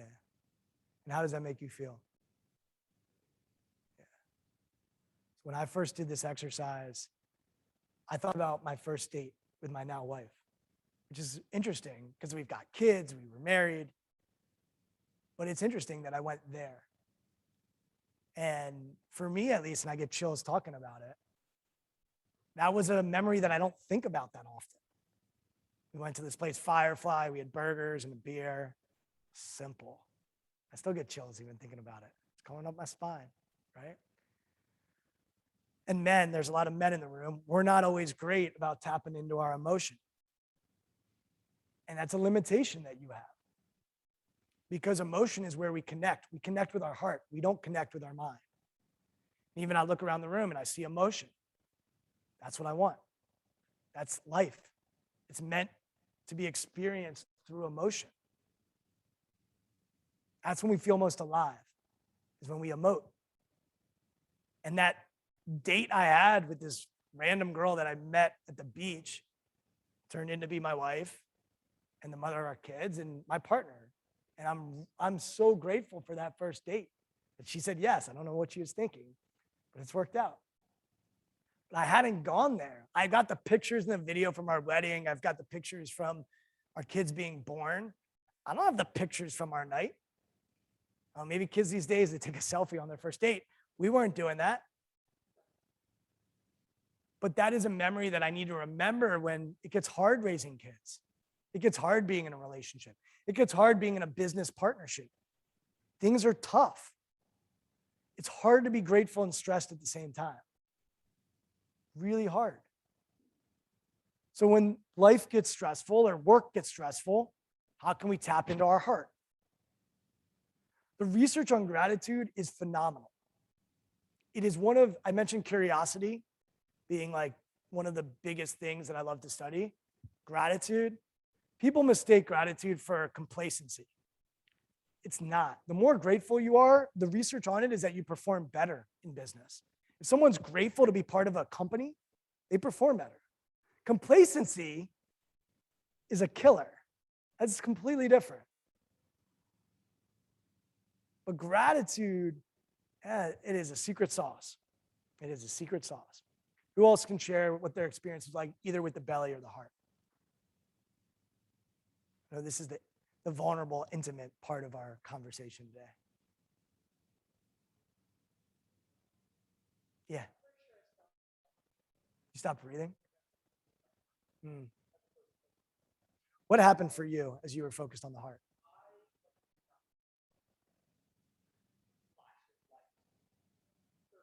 Yeah. What did it do for you? Yeah. Yeah. Grateful. Yeah. Yeah. It was beautiful to see. And no, but we often see like we get defensive about tears or emotion. But how great would it be if every morning people in your business were so grateful to be there that it brought them to tears? By the way, when you watch sports teams and they win a championship or they do something amazing, what happens? When you watch someone win an award, what happens? But yeah, we're taught don't do that. And there's also amazing research around vulnerability from a woman named Brene Brown in Houston, Texas. She studies performance and found that vulnerability is linked to courage. That you can't be courageous without vulnerability. And I'll just speak as a man. I wasn't taught that vulnerability was a good thing, but I was taught the firefighter that runs into the fire, he's courageous or she's courageous. Well, what does it take to run into a fire when everyone's running out? Vulnerability. They're exposed. There's consequences. Yet we are taught, don't be vulnerable. So to me, the tears, the emotion, like what would it look like to work for an organization where that was a regular occurrence, where we all stepped into the heart a little bit more? And so I bring this up in terms of shift your mind because yes, we need to be present. And we can bring emotion without being emotional. If we bring emotion intentionally, it can be a game changer for connectivity. And what organization doesn't want connectivity? Emotional is a roller coaster. It's the thermometer. But I can argue a thermostat that has emotion, that's what I want. Right? Someone that sets the temperature, but is willing to share themselves, is willing to be passionate. That's what we're looking for. And that is the play shift. So this idea of we want to be serious in preparation. We want it to be work in preparation. Make no mistake, those 10,000 hours, we need to put work in. You have a job. It requires work. And let's not forget to play. Let's not forget to play when we're performing. We're at our best when we're playing. I just bumped into this chair. I dropped this thing earlier. Like, if I was just like, oh God, I can't believe that didn't, you would notice. This is supposed to be playful. You're all here on a Tuesday. It's a terrific Tuesday. Right? It's a terrific Tuesday.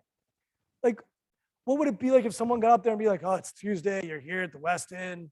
Oh. No, let's play. Let's have fun. And so for me, the belly and the heart, the belly represents the ability to ground yourself and quiet the mind and be present. And the heart represents fun, play, gratitude, joy. And some point along our adult life, we lose that. Some of us. I know I do sometimes. How do I get back to play mode?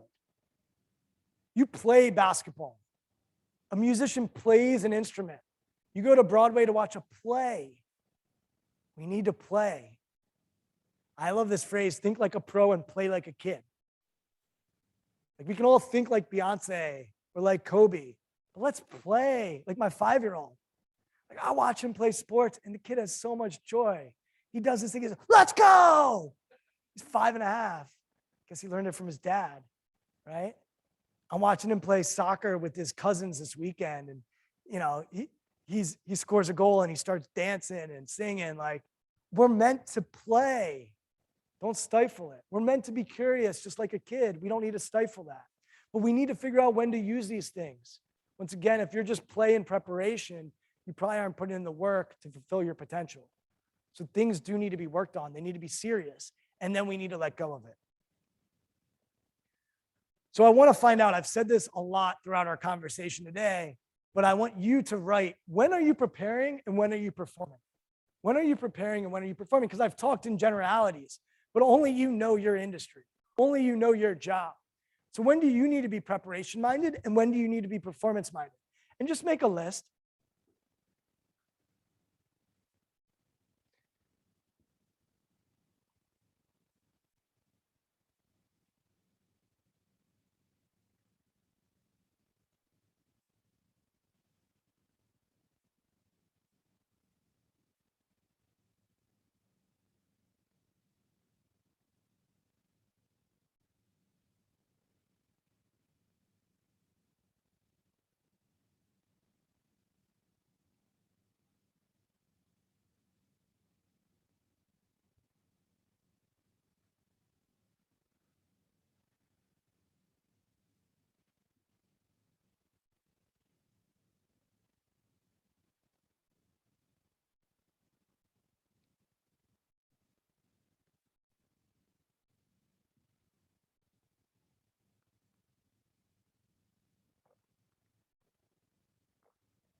Who can share one example of preparation or one example of performance? Let's just go through and see what people came up with. Preparing? How did you do that? Oh, this counts as preparation. Beautiful. Community car, right? What do you do on your commute?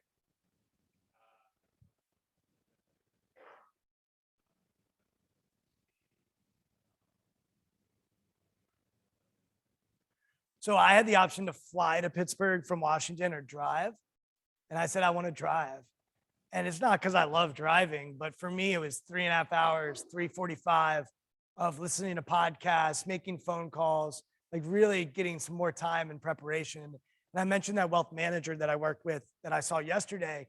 We needed to carve out time for him He meditates, he exercises. He's really diligent about how he carves out his time. And he's a morning person.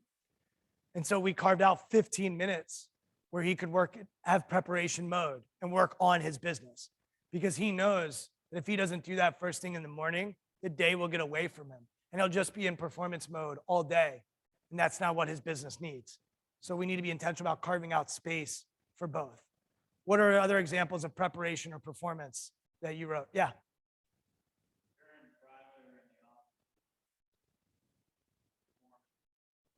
Yeah, beautiful. So in private, we need to focus on learning, growing, developing. But I probably don't need to share what our flaws are, what we are working on with the public. They need to know how I can serve them, most likely, right?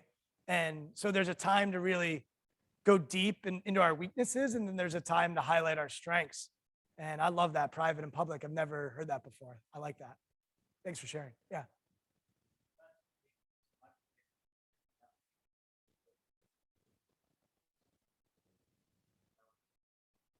Tell me more about that. What kind of business is it?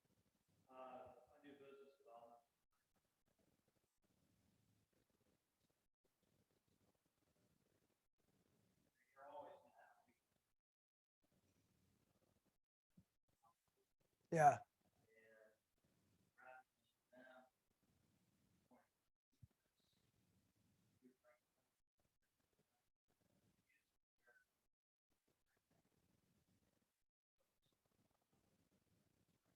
Beautiful. I love it. Awesome. Thanks for sharing. Yeah.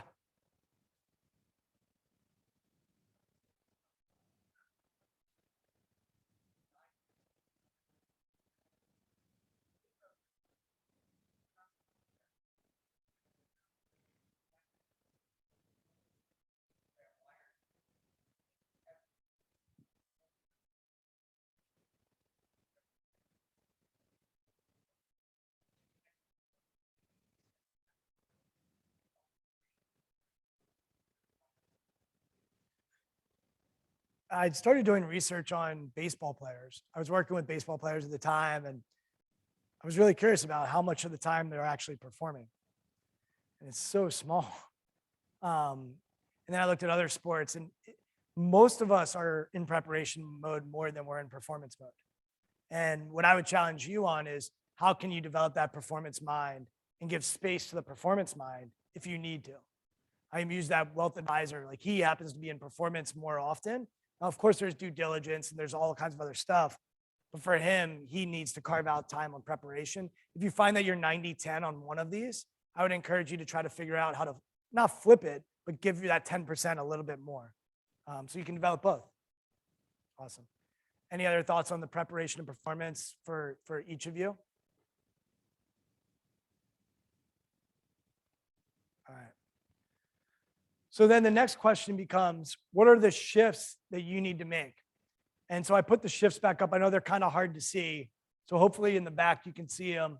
But I'll repeat them back out to you as well. But pick 3 of these shifts that you want to focus on and that you need to make. And 3 that can really help you in what you do for a living. And if there's not a shift on there, for example, novice and expert is not on there, throw it on there, create your own. This is not a one size fits all formula, and there might be something else that you want to put. So I'll read them off so that you have them and you can hear them, because some of you might not be able to see them. But it's humble and arrogant, work and play, future and present, perfectionistic and adaptable, analysis and instinct, experimenting and trusting process, uncomfortable and comfortable, fear and fearlessness, selfish and selflessness. Pick the 3 that you think will help you be at your best.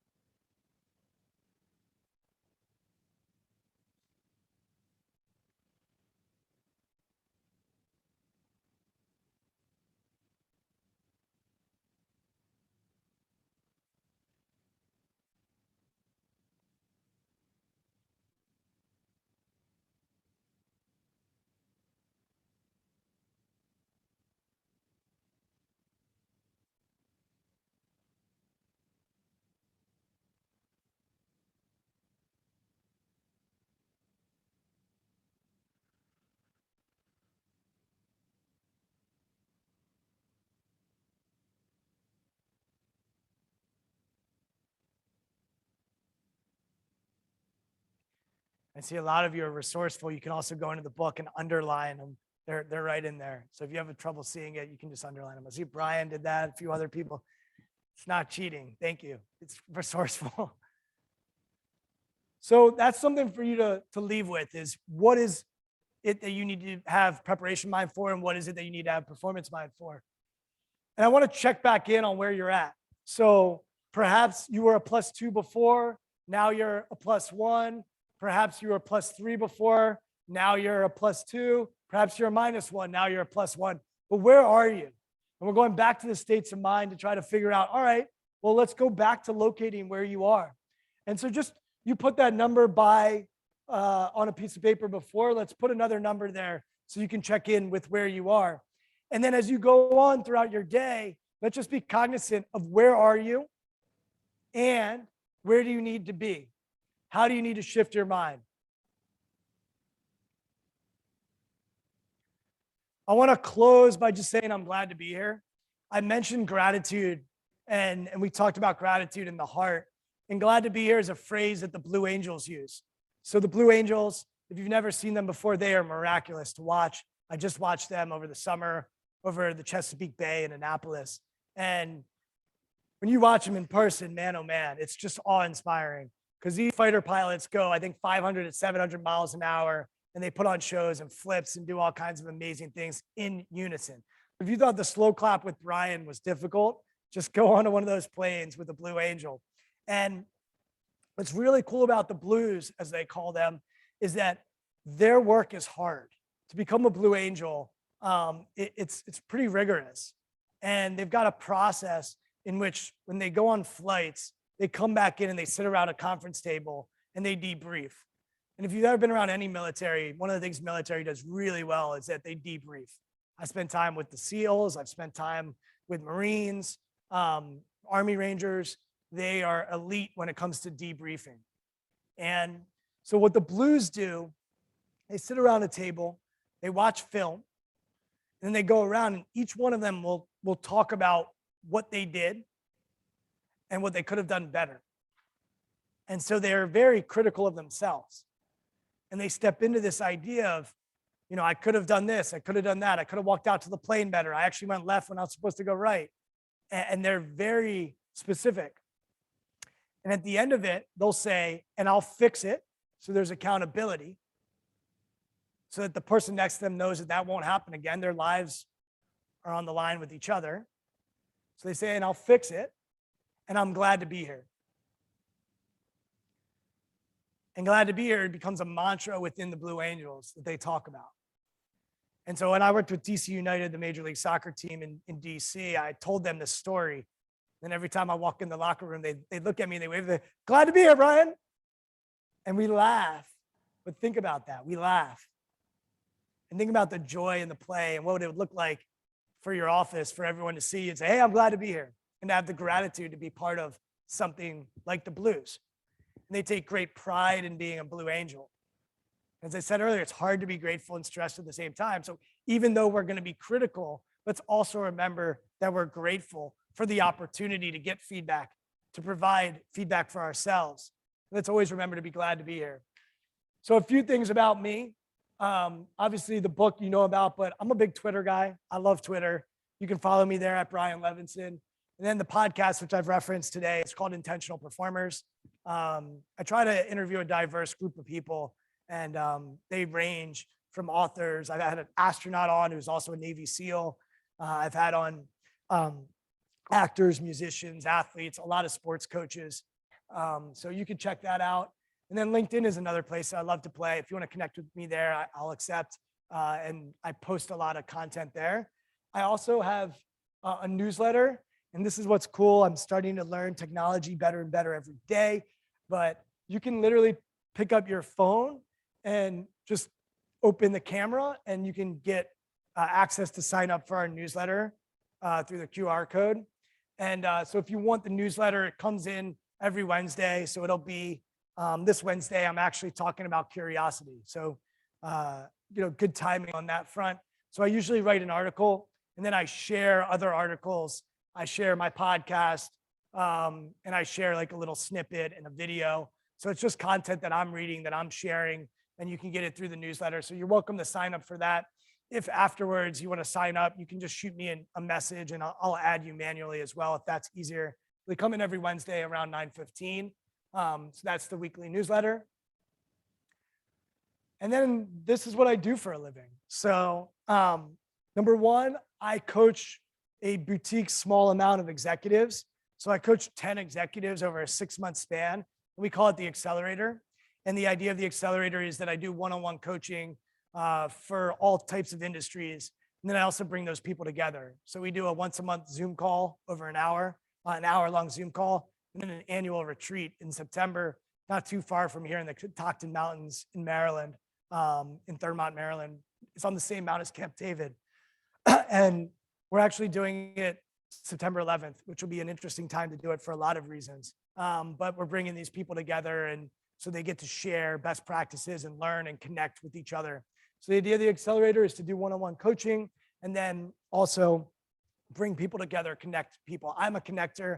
I've always loved connecting people. So we baked it into the one-on-one coaching and create a group experience. I would say about half of those people are not in the Washington, D.C. area. So we have people in Lancaster, Pennsylvania. We have people in California and Texas, all over the country. So that's that. And then the other piece that I think is really important when it comes to the accelerator is we launch it every 6 months. So the one right now is full. The next one will launch in January. So if you're interested in one-on-one coaching, feel free to reach out. No rush, but I can walk through that program and what it looks like. It's a pretty incredible group of people that I get to coach. And so we launched the next one in January. And then I do workshops like this. I do presentations and experiences like this as well. We can do it over Zoom. We can do it in person. And then I have a team of coaches and facilitators that also can put on workshops and presentations. So I sometimes will refer out to those coaches or they'll collaborate with me and do an experience together. I want to make sure you have takeaways. And I mentioned earlier that we're going to use your phone one time. This will be another time where you can use your phone. So if you're not a big note taker and you just want some high level takeaways from our conversation today, I want to make sure you have them. So number one, we talked about the novice and the expert. And at the end of this, I'll pause so you can take a picture if you want. We also talked about energy being contagious and setting the thermostat. I mentioned that inside out, outside in concept. We talked about setting your mind and also mental toughness, this notion that we want to be intentional with how we're thinking, and we also want to be able to snap recover. We talked about opportunities now here and how we look at adversity and how can we see opportunities instead of opportunity is nowhere, and how we interpret the world determines our attitude.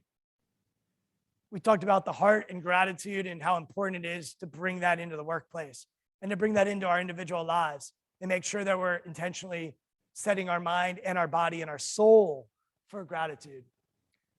And then I mentioned that greatness is really about when, and it's about when we need to be this way and when we need to be that way. And then lastly, obviously we talked about shifting your mind. And I underlined your, I'll get out of the way, you don't want me in your picture, but I underline your because at the end of the day, what I want you to walk out here with is that it's your mind. You figure out how you want to shift it. The biggest takeaway I want you to leave with is that I want you to start thinking about when you need to be a certain way and when you need to be another way. And it's up to you to decide how you want to shift your mind and what you want that to be. It's not for me to tell you what you should do or shouldn't do. So it's really up to you to shift your mind. I think all the cameras are down. There's one more. Cool. And so with that, I don't know how much time we have left. I think we have like a few minutes. I'm happy to take any questions. Yeah.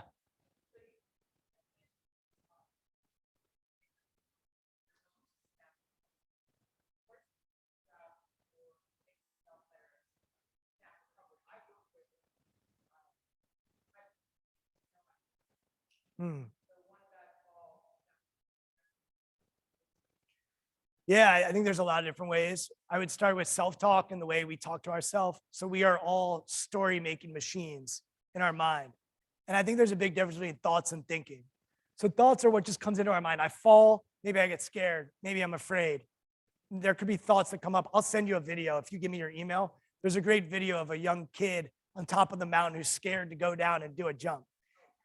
You know that one? I play that a lot. So you already have it. But that's a good example because that child is going through the back and forth of their fear, and they record the video cameras on. So the kid has a video camera on the helmet. You can hear the dad in the background and the sibling telling them in the back and forth. Because at the end of the day, I believe that our self-talk really determines how we show up in the world. So if I have a story in my head that says, I'm going to fall again, that's probably going to be problematic versus just focus on my turns or my hips or whatever it is. So I think self-talk is a great thing. The other thing is literally snapping your fingers can be a recovery mechanism. Clapping your hands can be a recovery mechanism. So there's all kinds of ways that you can learn how to recover. If you watch a lot of athletes, they will have these built into place for them to recover. If you watch a basketball player go to the free throw line, they go back to their routine every time, no matter what's going on. So it's in a sport like skiing, you have to be able to be mentally tough if you're going on moguls, and you have to be able to adjust in the moment. But if you're talking about after a fall, there's all kinds of ways that you can reset after it. Look, I also think being honest about the worst case scenario is healthy. So look, I think especially downhill skiing is dangerous, and there are repercussions to it. And you have to be honest and real about it. And you have to know, like, all right, what are the percentages of me doing this and what are the consequences? I've listened to downhill skiers, and a lot of them will say, no, I have fear. I just learned to create a relationship with that fear. I think for a lot of us, I think that's better than faking it till you make it. I think some people say just fake it. I think if you're a truth teller and you're useful with how you talk to yourself, then you can do hard things. And I think that's the key, is to be really useful with how you talk to yourself. Back and then here. Oh, you were, oh man. Maybe one of your buddies can text it to you too.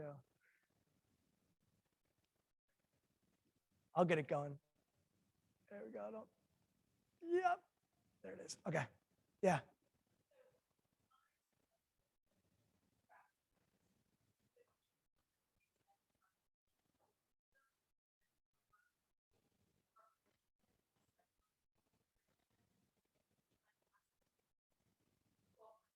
Yeah, it's crazy.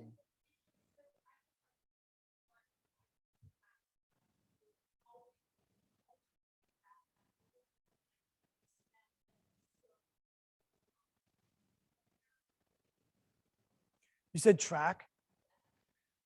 All right. So I think there are certain sports that I'll call pain sports.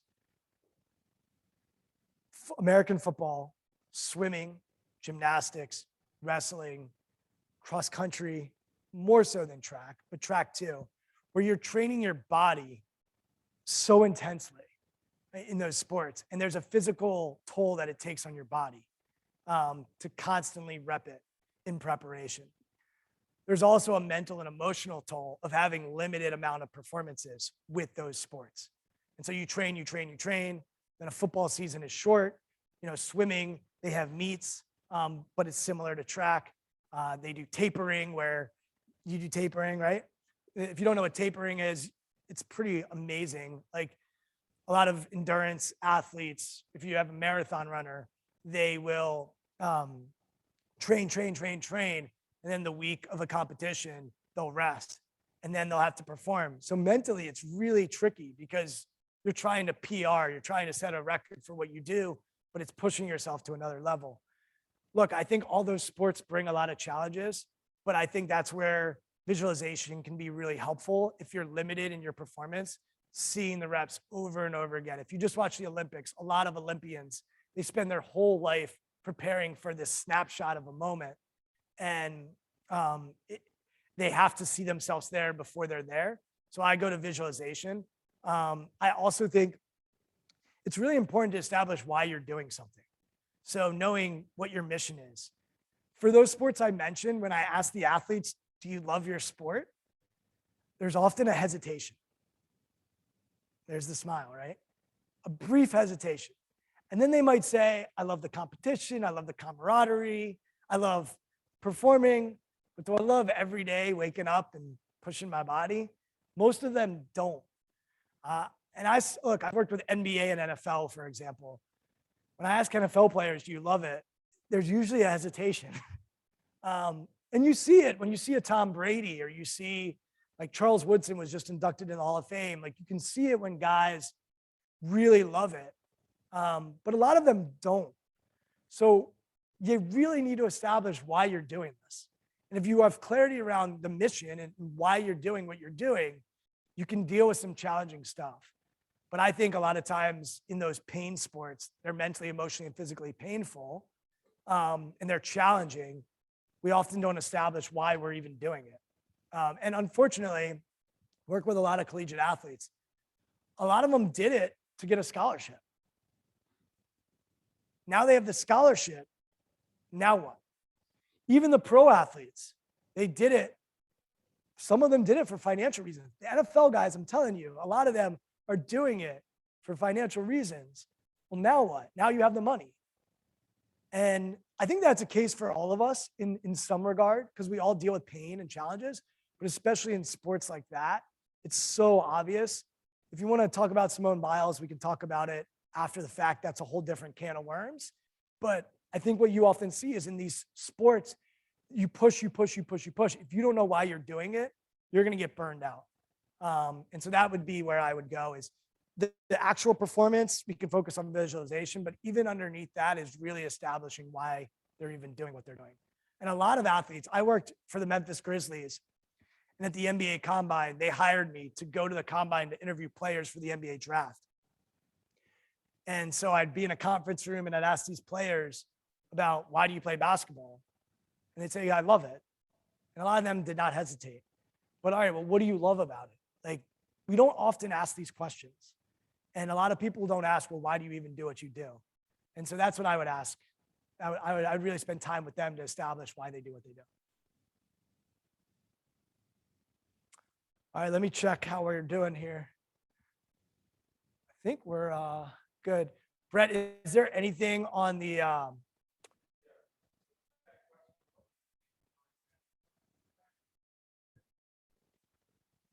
so it's called 1% Better, and his name's Joe Ferraro. I actually was on his podcast, and then he was on my podcast. Joe's great. As I said, Joe's a 12th grade English teacher, really thoughtful guy, and asks amazing questions. So definitely check out Joe's podcast. Yeah.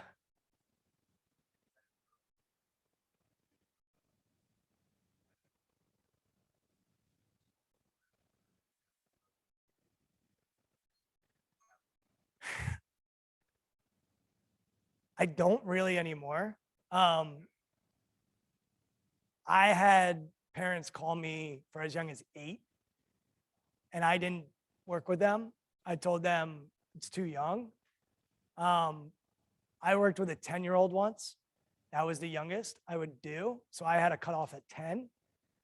That kid at 10 happened to be super thoughtful, and he was like 10 going on 20. So it worked. What I would say is, if you're thinking about it for your kids, give them some space, especially where we are with sports right now. In our society, there's a lot of pressure for a lot of kids. And I think what's most important is that they learn how to play and learn how to enjoy it. And I'm not everybody gets a trophy guy. I think they should learn how to compete and win. But for me, at least, it felt too early at 8. It doesn't mean you can't watch a video with them, or you can't show them a video of LeBron James meditating. I think that's appropriate. And I think our schools are starting to slowly embed some of this stuff into the schools. But I'm just cautious to overwhelm our youngsters. And so for me personally, if I get a call for someone that's younger, even like high school kids, I have a team now that will work with them. I became most interested in collaborating with my clients. And I found that when I was working with high school age kids, I was teaching and training, which I like, but I really love collaborating. And I've learned so much. I mean, think about all the stories I told you about clients today or people from my podcast. Like for me, I love learning and collaborating with my clients. And actually, like our logo, you can see it less in this one, but there's 3 S's. And if anyone do branding or marketing here, there it is, right? So I loved the process of going through a branding process with a company because they really had me thinking about what do I want to get across and why do I do what I do and how does it work? And no one will ever notice this, but I do. So our logo, there's 3 S's. And obviously our company's called Strong Skills. So you've got the first S on the inside, then you have the second S on the outside, then you have this S in the middle. And that middle S is really the core of our company, which is we believe that we need to bring ourselves as coaches and facilitators. Our clients need to bring themselves, they're the other S. And then together we collaborate on this journey that's going to be windy and has a start date and an end date. So at the end of the day, we're trying to help organizations and teams get from where they are to where they want to go. And so that middle S, the curvy S, is really beautiful. And our branding people did a great job in making that come to life. So I like to show that because it sort of speaks to what we're all about and what we believe and what we care about. All right. If y'all have any other questions, if you want your book signed, I'm happy to sign it. I'll probably devalue the book, but I'm happy to autograph it. And I'm happy to stick around after. I'll throw my mask on. We got 2 little kids at home, so they're starting up school, and I just want to make sure that they can be in school over these next couple of weeks. But I'm happy to chat as much as you all want and stick around after. But thank you for having me, and I'm really grateful to be here. So I appreciate it. Thank you.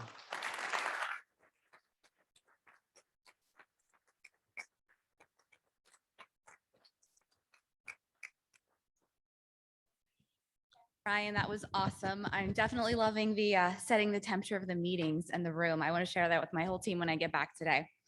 I'm Megan Polis. I'm the operations manager at NetExperts LLC. Just going to close out here and make sure you guys all have a great day. The Disney is being postponed, like Rhonda said earlier, until early 2022. And in its place for Thursday, September 16th, we have Rob Schallenberger. He'll present the topics around his new book, Do What Matters Most. The location is still TBD, but that's going to be 7:30 to 10:30. On Tuesday, October 5th, we have People Make the Difference, Creating Opportunity and Adversity with Mohammed Masakoi, 7:30 to 10:30 in the morning again, and location to be determined. Thank you again to our sponsors today. We have PNC Bank, Meyer Unkovic and Scott LLP, UPMC Health Plan, AT&T, Henderson Brothers, Cohen and Company, Wilkie and Associates LLP, C-Leveled, NetExperts LLC, and FedEx. Thank you. And as Rhonda said, have a terrific Tuesday. Thanks.